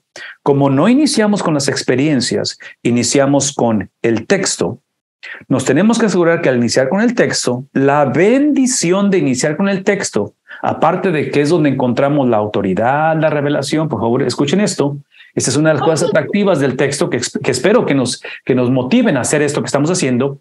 Parte de ello es precisamente que el texto nos permite llegar a la aplicación. Ahora sí hablamos de el avivamiento que está sucediendo. Hablamos de, y ustedes búsquenme el tema que quieran, lo aplicamos y lo filtramos a través del texto. Este va a ser el argumento. La interpretación de la Biblia que no es aplicada, que no es contextualizada, es una interpretación de la Biblia incompleta. Porque la interpretación de la Biblia siempre es doctrina, es relacional. Doctrina es para manifestar las promesas de Dios en un mundo que no está buscando a Dios. Pero esa transformación se lleva a cabo exclusivamente. El Espíritu Santo exclusivamente obra esa transformación a través de la palabra de Dios. ¿Sí? Él nunca va a obrar en contra de lo que se ha dicho, y específicamente nunca va a obrar el Espíritu Santo en contra de aquel que cumplió la misma palabra, que es la palabra hecha carne. Entonces, el propósito del Espíritu Santo en la transformación del hombre es la exaltación, no del hombre, pero de Cristo. Es lo que estoy tratando de decir. Pero el medio que usa, adivinen qué es la palabra de Dios. Entonces, esta aplicación de la que estamos hablando es lo que quiero que piensen conmigo. Y aquí es donde estamos viendo esa aplicación. La aplicación debe de seguir la interpretación de la intención del autor original, tanto en tiempo como en lógica. No podemos aplicar un mensaje bíblico a nuestros días hasta que sepamos qué estaba diciendo en su época. Un pasaje bíblico jamás significará lo que nunca significó. ¿Está claro eso? Esas frases están buenas para ponerlas en Twitter, ¿verdad? Pero un pasaje bíblico jamás significará lo que nunca significó. Entonces, está conectado automáticamente. Entonces, aquí es donde regreso a la lectura devocional. Al principio que mencioné la lectura devocional, otra vez, la podemos usar, la podemos practicar, pero no es la más saludable. No es lo más saludable hacer. Mi invitación es literalmente que leamos a través de libros de la Biblia, que construyamos el hábito, que estemos dispuestos a pagar el precio de lidiar con todo esto que tiene que ver con la intención original del autor y cosas por el estilo. Ok, me tengo que mover, voy a brincarme esto. Déjenme llegar aquí a la parte del aspecto espiritual de la interpretación. Hay un componente espiritual que ya está personalizado aquí en la aplicación de esto. Dice, hasta ahora hemos discutido los procesos lógicos y espirituales que forman parte de la interpretación y la aplicación. Ahora hablemos brevemente del aspecto espiritual de la interpretación. Y aquí está lo que está sugiriendo en este aspecto espiritual de cómo interpretar esto, ¿sí? Orar por la ayuda del Espíritu Santo, referencias bíblicas, el perdón personal y para limpiar nuestras vidas de cualquier pecado conocido que tengamos, orar por un deseo superior de conocer a Dios, que profundicemos nuestro conocimiento de Él, el aplicar cualquier revelación inmediata a nuestra vida. Esta letra D, ¿qué implica? Alguien me ponga ahí en el chat qué significa eso de aplicar cualquier revelación inmediata a nuestra vida. La palabra sería obediencia, ¿no es cierto? En otras palabras, de nada sirve tener más conocimiento si no estamos dispuestos a obedecerlo. Entonces el conocimiento, por eso dijimos que doctrina es relacional, es conocimiento para aplicarse, para obedecerse. Permanecer, esa es importante, la letra E, permanecer humilde y abierto a la enseñanza. Hermanos, por favor, escúchenme. Esta humildad y esta sensibilidad o esta actitud de aprendizaje, por favor, escúchenme, eso es importante. Esta humildad y esta actitud de aprendiz es la obra del Espíritu Santo en nosotros. Porque ustedes y yo sabemos esto. Por naturaleza no somos humildes. Por naturaleza no somos enseñables. Y si alguien me está contradiciendo, está probando el punto. Porque no queremos que nos digan qué hacer. Entonces, por eso es que trágicamente mucha de la predicación y de la interpretación es buscar pasajes, escoger temas que simplemente corroboren lo que de antemano yo quiero decir. ¿Ven esa actitud de soberbia y la falta de ser enseñable? Por eso este tipo de conversaciones nos forzan a lidiar, y aquí está el punto de leer a través de libros de la Biblia, porque cuando lees a través de libros de la Biblia, te forza a lidiar con temas que te van a sacar fuera de tu zona cómoda. Leer esta literatura devocional, que no estoy en contra de ella, pero no es lo ideal, es porque hasta cierta manera te está dando comida predigerida. ¿Está bien dicho eso, digerida? Ya está como masticada la comida en ese aspecto. Lidiemos directamente con la Biblia, vayamos a la palabra de Dios directamente y hagamos el trabajo necesario para, otra vez, en este caso, para lidiar con ello. Varias referencias de diferentes escritores que Dr. Bob considera importantes. Están sumamente buenas estas referencias. Les encargo que las lean. Tómense el tiempo de leerlo porque es bastante para leer ahí. Es parte de la disciplina de leer, donde está corroborando. Esto es para la cuestión de la importancia del aspecto espiritual de la interpretación. Esto fácilmente puede ser una serie de sermones, lo que está aquí enfrente, ¿no es cierto? Esto puede ser, en palabras, si yo como pastor quisiera de alguna manera introducir la predicación expositiva y predicar a través de libros de la Biblia, esto que está enfrente potencialmente podría ser mi sermón introductorio o una serie de sermones introductorias de la importancia de hacer lo que estamos por hacer. Para preparar a la iglesia, esto podría ser definitivamente un bosquejo de discipulado, donde una persona recién venida al Evangelio, en esta relación nueva con Cristo a través de su Espíritu Santo, entra esta cuestión de que la persona asuma la responsabilidad de interpretar la Biblia, de que lidie con la palabra de Dios, de que empiece a adentrarse a las Escrituras.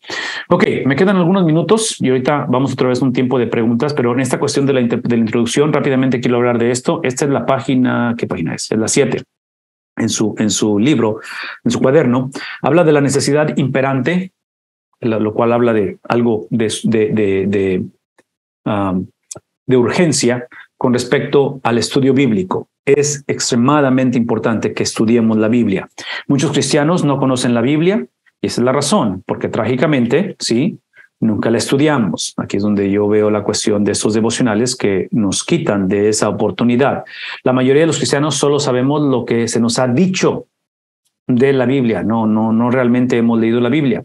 La mayoría de los cristianos les gusta que las cosas permanezcan así porque entonces el cristianismo se convierte en un pase al cielo o una póliza de seguro en lugar de una relación diaria de obediencia al servicio. Hermanos, escuchen lo que voy a decir. Esto que acabo de mencionar aquí. Especialmente en una iglesia vibrante, en una iglesia creciente, típicamente te encuentras con tres tipos de personas. Te encuentras con personas que son maduras, personas que están creciendo, desarrollándose hacia la madurez, son bebés espirituales, y te encuentras con inconversos. Son tres tipos de personas que encuentras en la iglesia. Okay, maduros, ¿sí? Bebés espirituales e inconversos. Esto que acabamos de decir con respecto a la importancia del estudio de la Biblia, tenemos que asegurarnos en una iglesia saludable y en cualquier contexto, que cuando una persona viene a Cristo, estoy hablando del segundo grupo, estoy hablando de los que son bebés espirituales, asegurémonos que no los acostumbremos a darles comida predigerida, como si fuera de horno de microondas, donde más lo metes y 15 minutos, ¡pum! No. Sí, desde que la persona conoce a Cristo, enseñémonos que la norma es encontrarse con la palabra escrita. ¿Por qué? Vean lo que voy a decir. Porque es precisamente la palabra escrita la razón por que la palabra hecha carne, que es Cristo, nos ha salvado. Fuimos salvos para obedecer la Biblia, pero esa obediencia a la Biblia no es lo que me hace salvo. Esa obediencia a la Biblia es el producto de ser salvo. La única cosa es que esa obediencia a la Biblia no es simplemente habilidad, astucia, determinación humana. La Biblia es un libro sobrenatural. Es un libro que fue escrito divinamente y para ser ejercido necesita la intervención divina de su Espíritu Santo. Entonces, el cristiano no puede simplemente leerlo, analizarlo y extraer, saber hebreo y griego. Esas cosas son importantes y ayudan, pero al final de la conversación que hemos dicho, es el Espíritu Santo, es la Biblia y es el lector, independientemente cuánto conocimiento tienes o falta de conocimiento tienes. Entonces, es una experiencia sobrenatural. Estudio de la Biblia es guerra espiritual. ¿Está claro eso? Estudio de la Biblia es guerra espiritual. ¿Por qué? Porque sabemos de antemano que Satanás conoce la palabra. ¿Cuál es la diferencia? Satanás no tiene la habilidad de obedecer la palabra. Esa es la diferencia. Entonces, nosotros no somos salvos por obedecer la palabra, pero porque somos salvos, ¿adivinen qué? Obedecemos. Entre paréntesis, ven lo que voy a decir. La obediencia a la Biblia no es negociada. O sea, somos llamados. La diferencia que hace el ser redimidos por Cristo y el ser guiados por su Espíritu en cuestión de la obediencia es que ahora obedecemos porque podemos, no tanto porque tenemos. Entonces, cuando se trata de amar a mis hijos, de amar a Areli, a mi esposa, no los amo porque tengo que amarlos. ¿Por qué los amo? Porque puedo amarlos. Porque es un privilegio, es una bendición hacer eso. Entonces traduzcamos eso en cuestión de la palabra del Señor. En cuestión de la palabra de Dios, no la obedecemos porque tenemos, porque soy salvo ahora por el testimonio, o sea, no se pueden dar. No. ¿Por qué obedecemos? Porque ahora algo ha pasado en mi vida. Algo sucedió en mi corazón y mi mente ha cambiado, donde ahora deseo la palabra de Dios. Ahora es algo que encuentro dentro de mi vida. No puedo vivir sin la palabra de Dios. Anhelo la palabra de Dios. Antes, ¿qué es lo que anhelábamos antes? Mi propia palabra, mi propia opinión, mi propia exaltación. Entonces, ahí es donde yo creo que esto, si pudiéramos verlo como la implementación en el discipulado, en la experiencia desde que inicia la persona su caminar con Cristo. ¿Por qué los cristianos descuidan el estudio bíblico? Otra vez, hay frustración. Y aquí hay diferentes aspectos de la frustración con respecto que queremos ver resultados instantáneos, no lo ven como su responsabilidad porque así los hemos educado. Nuestra tendencia cultural hacia especialistas, vemos médicos, vemos Entonces pensamos que la interpretación de la Biblia es para especialistas, no es para mí, es para aquellos que han estudiado, ¿verdad? La confusión causada por tantas interpretaciones conflictivas hoy en día. El dogmatismo, estamos hablando de por qué descuidamos el estudio bíblico. Una es la frustración, otra es el dogmatismo, ¿verdad? Donde ese dogmatismo, sí, trágicamente se lleva a cabo cuando aprendemos una actitud cerrada hacia las verdades escriturales. Hablamos acerca de son adoctrinados por su denominación, están demasiado influenciados por sus circunstancias existenciales.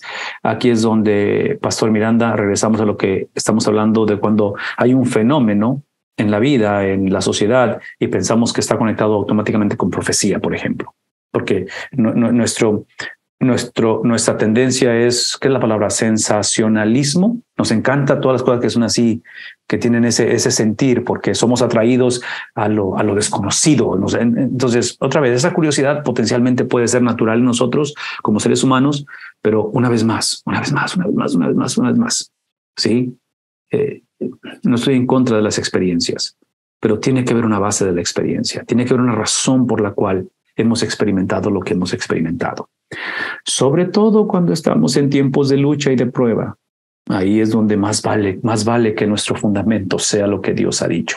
El problema de muchos de nosotros con lo que estamos leyendo como cristianos y aún como no cristianos es que desconocemos lo que Dios ha dicho.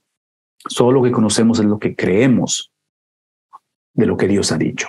Y eso obviamente no hace mucha diferencia cuando atravesamos esto. La otra cosa es el tener cuidado de que si me sucedió a mí, tiene que sucederte a ti. Si no me sucede a mí, no puede sucederte, no debe sucederte a ti. Otra vez, basado en la experiencia, ¿verdad? Las experiencias. 4 fuentes de autoridad, rápidamente. 4 fuentes de autoridad para distinguir lo que es autoridad. Una es la revelación, llamamos esto inspiración. La otra es razón, iluminación.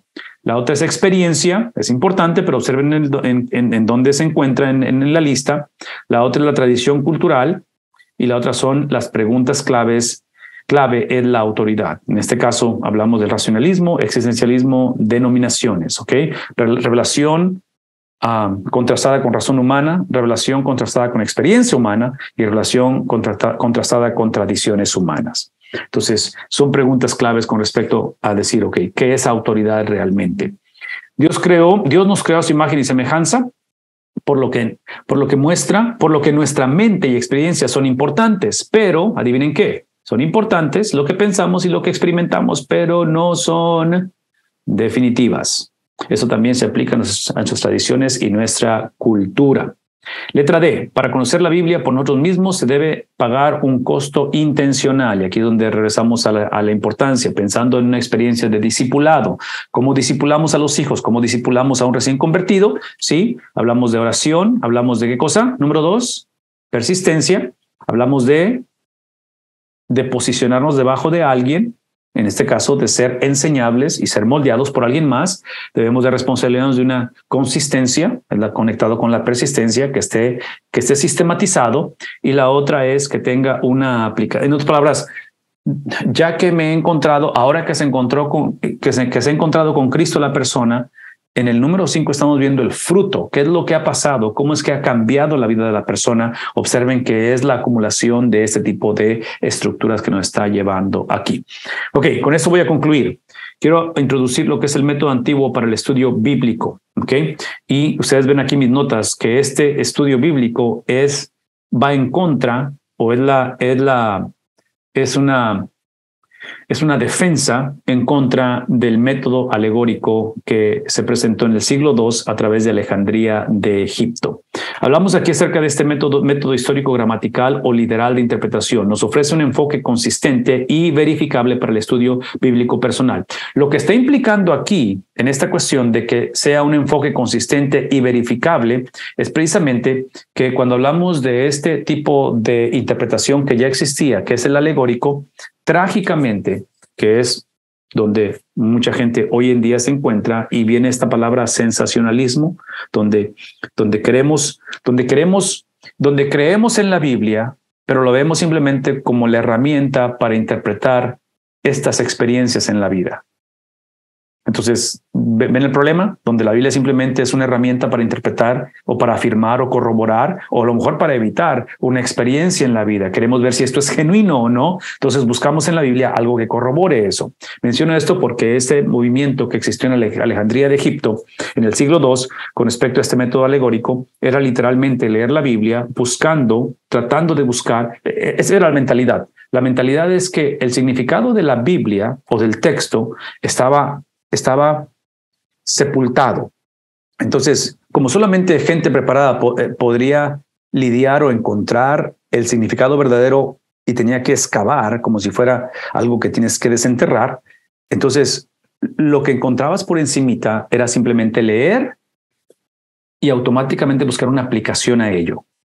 En otras palabras, leías y buscabas una alegoría, buscabas algo que reflejara para interpretar esto basado en lo que pensabas que pudiera ser. Entonces, esto es lo que, obviamente esto crea un sistema de mucha inconsistencia, no es constante lo que estás diciendo o tu manera de acercarte al texto, por una parte. La otra cosa es de que todo se vale, o sea, de cualquier manera.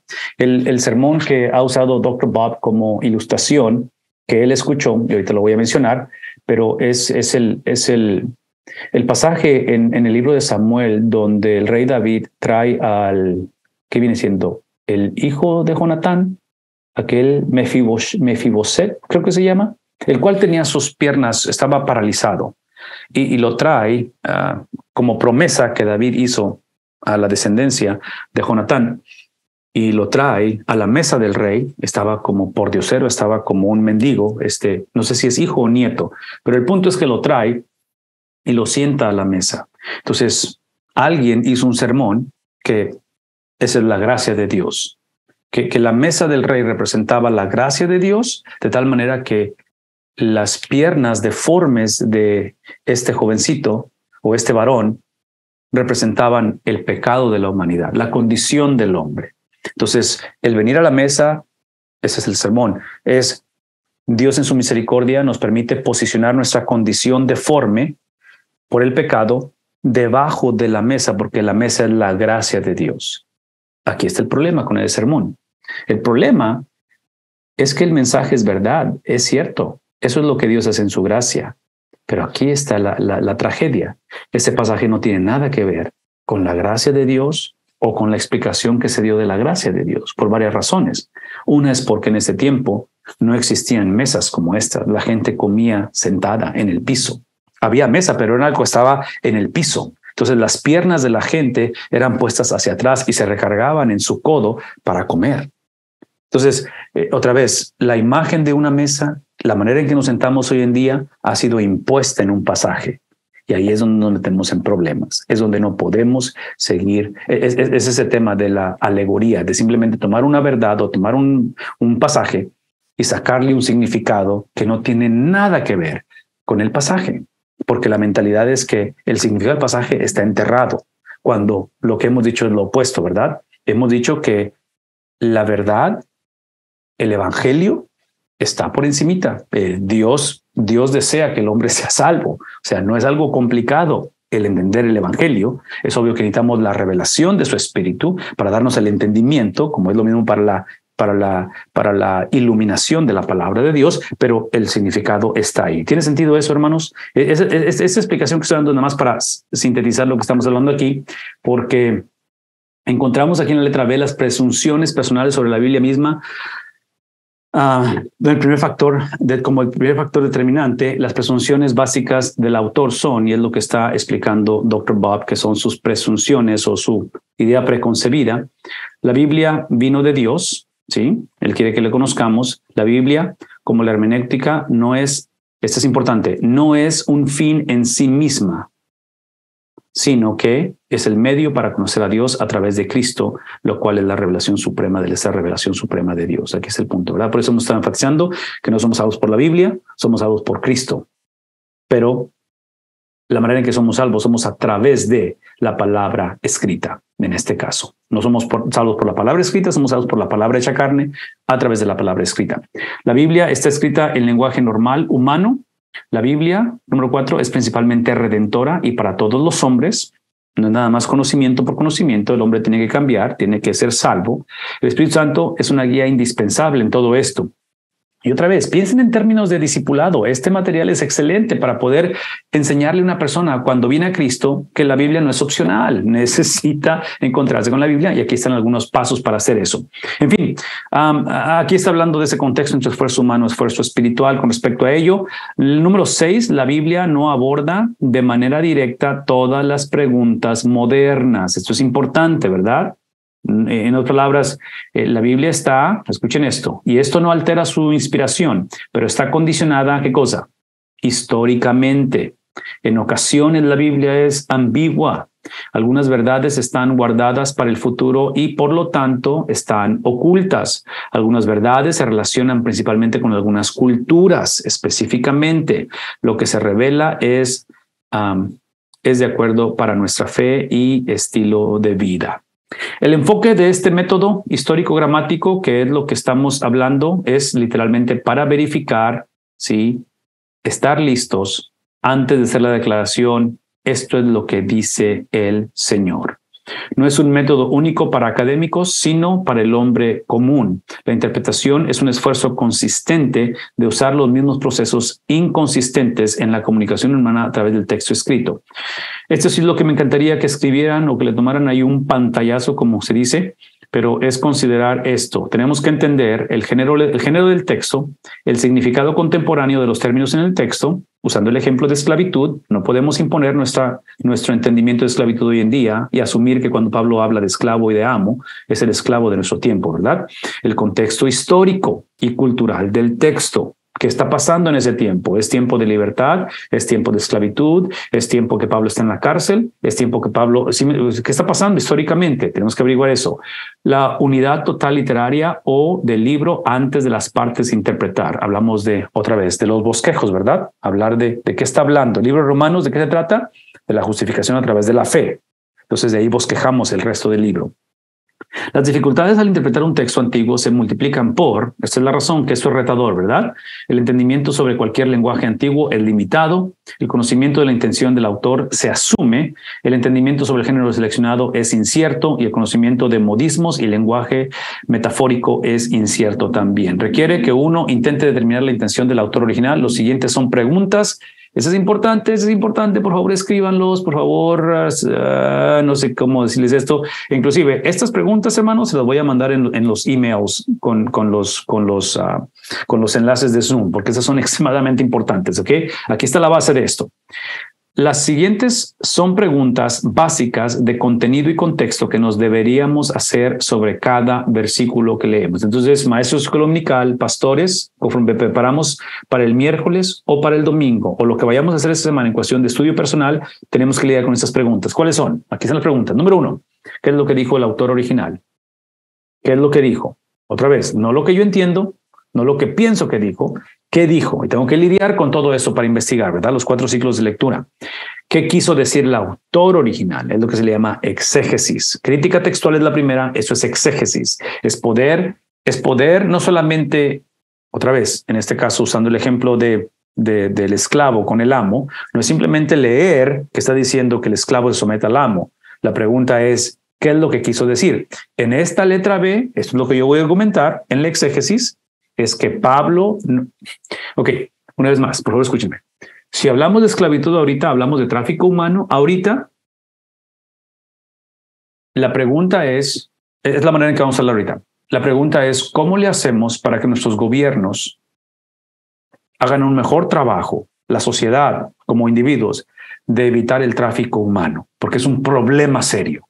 Entonces, ¿cómo le hacemos para abolir esta situación? Porque esa fue la conversación hace años en Estados Unidos cuando se abolió la esclavitud, ¿verdad? Ok, ven un tantito.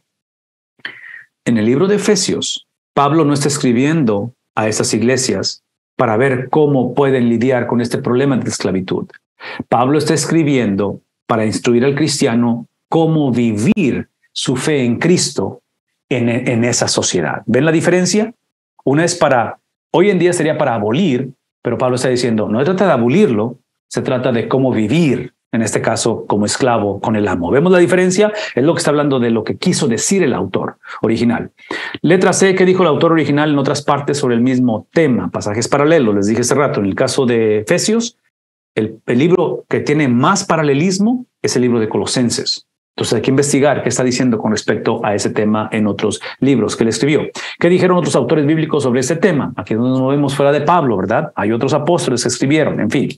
Letra E, ¿cómo lo entendieron la audiencia original? Es lo que acabo de mencionar con respecto a la esclavitud, con respecto a los hijos, con respecto a los padres, ¿ok? ¿Cuál es la relación entre padres e hijos en este tiempo y cómo van a entender esto que está diciéndose? Letra F, ¿cómo aplica el mensaje original a mi época? Venimos a la aplicación de ello, ¿verdad? En este caso, regresando al ejemplo de la esclavitud, ahora sí, Pablo no está instruyendo cómo abolir este problema. Pablo está instruyendo cómo vivir en medio de esta estructura sociológica que hay entre esposo con esposa, entre esclavo con amo, y entre paréntesis, esta relación que hablamos de esposa con esposo y de esclavo con amo y de hijos con padres, típicamente es en un contexto donde uno de los dos es cristiano y el otro es inconverso. Entonces, ¿cómo vas a navegar un matrimonio en yugo desigual? ¿Cómo vas a navegar una situación donde como trabajador con tu empleador o como esclavo, alguien es inconverso? ¿Cómo vas a navegar esa situación? Es lo que está instruyendo, por eso estamos hablando acerca de lo que es la aplicación. ¿Cómo traigo esto y lo aplico ahora en nuestros días?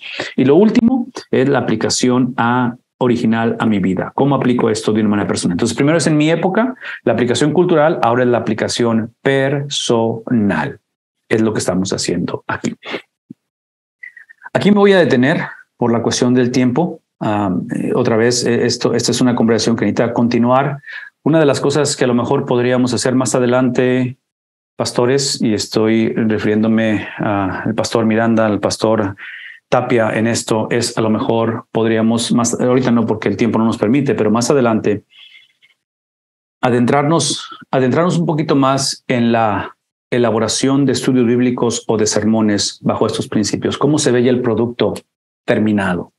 Porque, otra vez, son hábitos que estamos construyendo, ¿verdad? Es una nueva manera de pensar.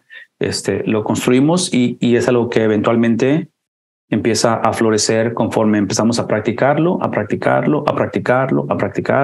y de alguna manera nos ayuda a poder hacerse normativo en el estudio de la palabra de Dios, y no tiene que ser un sermón que estamos preparando, simplemente es el estudio de la palabra de Dios personalmente, y donde empezamos a procesar esto. Para los que tenemos el privilegio de exponerla constantemente, esto queremos verlo como algo que se refleje en cómo lo vamos a llevar a cabo, cómo lo vamos a presentar en un momento dado, que es la formación de un sermón y en este caso la exposición de él también.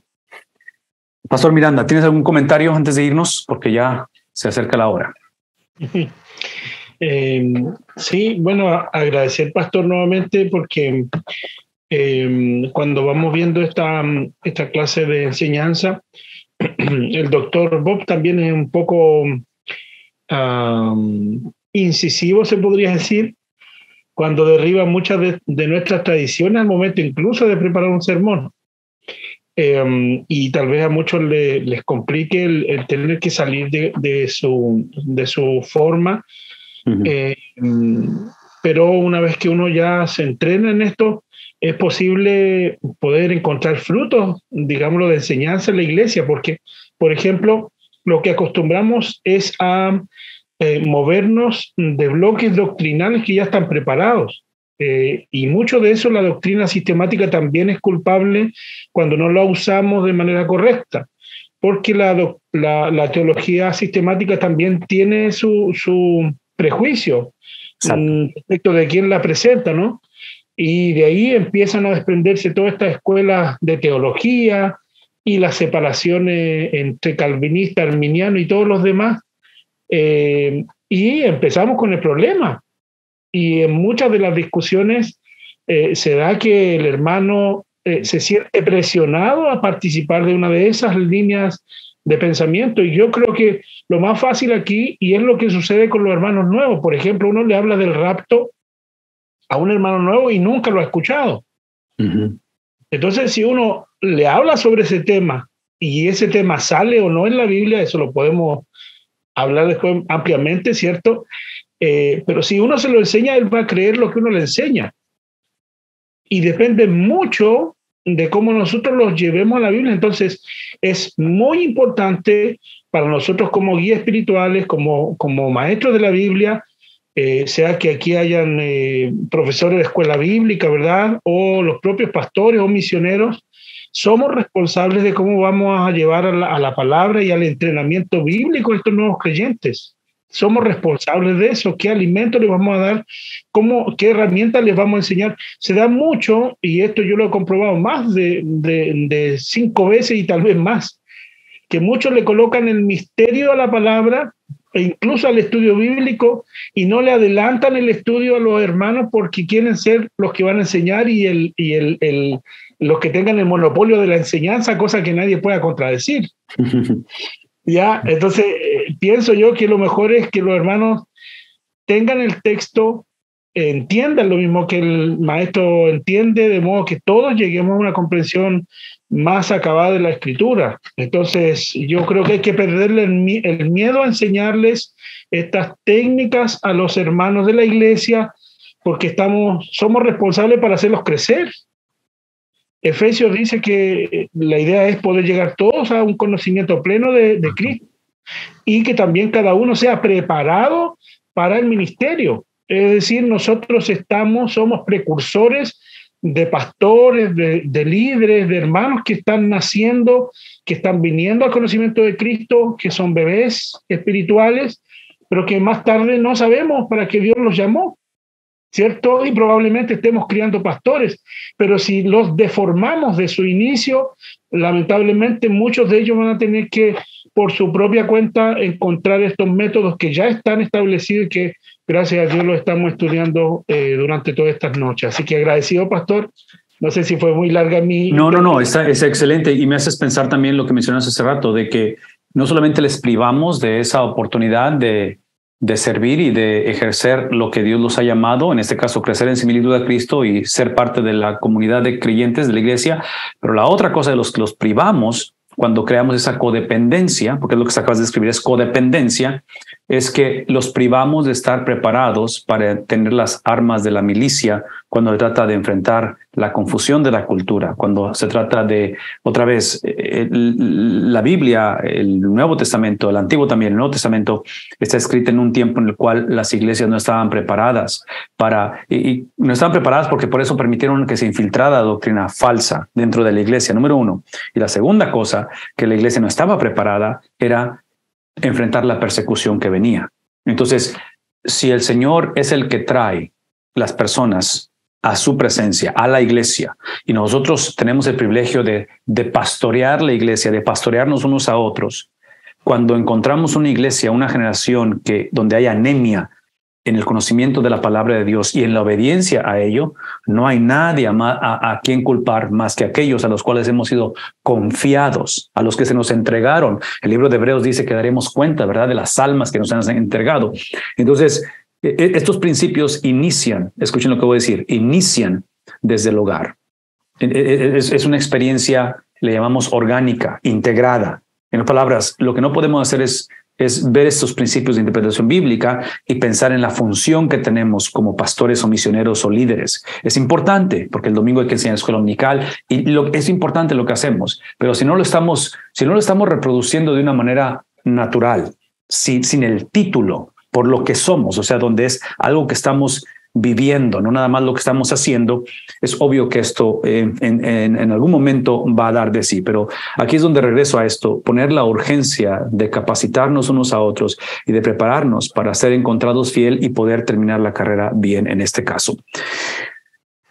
Pastor Tapia, ¿algún comentario o preguntas que tengas, hermano, para concluir? ¿Cómo ves el tema de hoy? Sí, muy interesante, pastor. Yo creo que hay 3 cosas que quiero decir rápidamente, que si nuestra manera de acercarnos al texto bíblico debe ser con esta metodología, por así decirlo, con esta serie de voy a iniciar con el autor original, no sé si me explico. Sí, o sea, que si vamos a acercarnos al texto bíblico, tiene que ser de una manera muy cuidadosa, ¿verdad? tomando en cuenta el Espíritu Santo, todos esos elementos, ¿verdad? Esos elementos fundamentales. Luego, la segunda cosa es también la labor que tenemos nosotros los predicadores, los que damos discipulado, los que evangelizamos, los que damos escuela bíblica dominical, etc. Y por otro lado, entonces también, si hemos de tener cuidado, si hemos de capacitarnos, entonces también hemos de tener cuidado de cómo estamos haciendo el ministerio, porque probablemente la manera en cómo estamos predicando el evangelio en la cultura, en la ciudad donde estamos, no tenga nada que ver. Y entonces, si nuestro acercamiento al texto bíblico ha de ser con el autor original, obviamente también, ¿verdad? ¿Cómo vamos a ejercer ministerio desde la cultura donde estamos?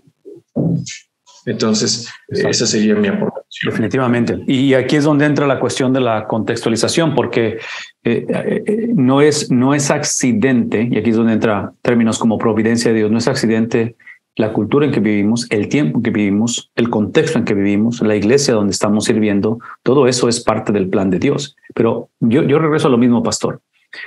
Lo atractivo y la belleza de iniciar con la única persona que es inspirada en este proceso de interpretación bíblica, lo atractivo y la belleza, aparte de que nos permite minimizar la posibilidad de desviarnos o de practicar erróneamente, es la libertad que tenemos en la contextualización, la libertad que tenemos de la aplicación. Porque en las preguntas que dimos, que fueron 7, donde hablamos de lo que dijo el autor, lo que quiso decir el autor, en fin, todo esto. Las últimas 2, las 6 y las 7, es la contextualización en mi entorno, en mi contexto, en la generación que vivo, y la última es la aplicación a mi vida. Entonces, importantes que son esas, trascendentales, que es otra vez esa doctrina relacional en cómo voy a lidiar con mi esposa, cómo voy a lidiar con mis hijos, cómo voy a lidiar con, en fin, el diario vivir tiene que estar fundamentado en lo que no cambia, en lo que no puede ser.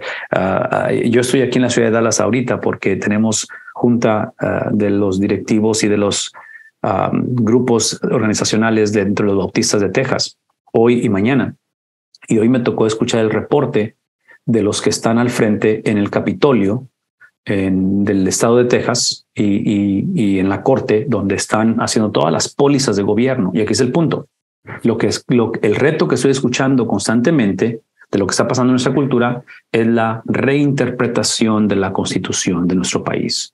Entonces, cuando la Constitución es reinterpretada de acuerdo a lo que está pasando, uno de los problemas es que cuando tú te vas a los que crearon esa Constitución, que ya no están con nosotros obviamente, si tú les presentaras lo que estamos haciendo ahorita con la Constitución, ellos pegarían el grito en el cielo, porque número uno van a decir, para empezar tienen que explicarme qué significan esas palabras que están usando, porque ellos en su mente, las cosas que estamos haciendo hoy en día en nuestra cultura es inconcebible en este tiempo. Entonces, de esa manera creo que potencialmente nuestros sermones pueden ser percibidos. Si acaso Mateo los escuchara, si acaso Isaías escuchara lo que estamos diciendo, van a decir, a ver, momento. ¿Qué dijiste qué?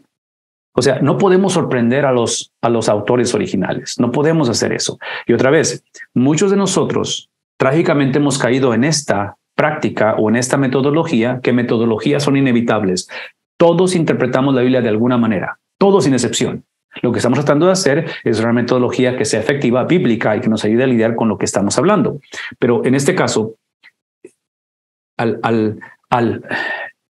trágicamente lo que hemos hecho ha sido en el nombre de ayudar a la persona, de responder a las preguntas que la gente tiene. Este domingo me tocó predicar en una iglesia donde están haciendo una serie de sermones con respecto a preguntas de la vida, lo cual se me hizo súper interesante y me encantó la oportunidad. Y parte de la conversación, la pregunta que estaban lidiando ese domingo, que fue la que me tocó hablar acerca de ello, era la cuestión de que si era conveniente que el hombre siguiera su propio corazón o las intenciones de su corazón o sus emociones.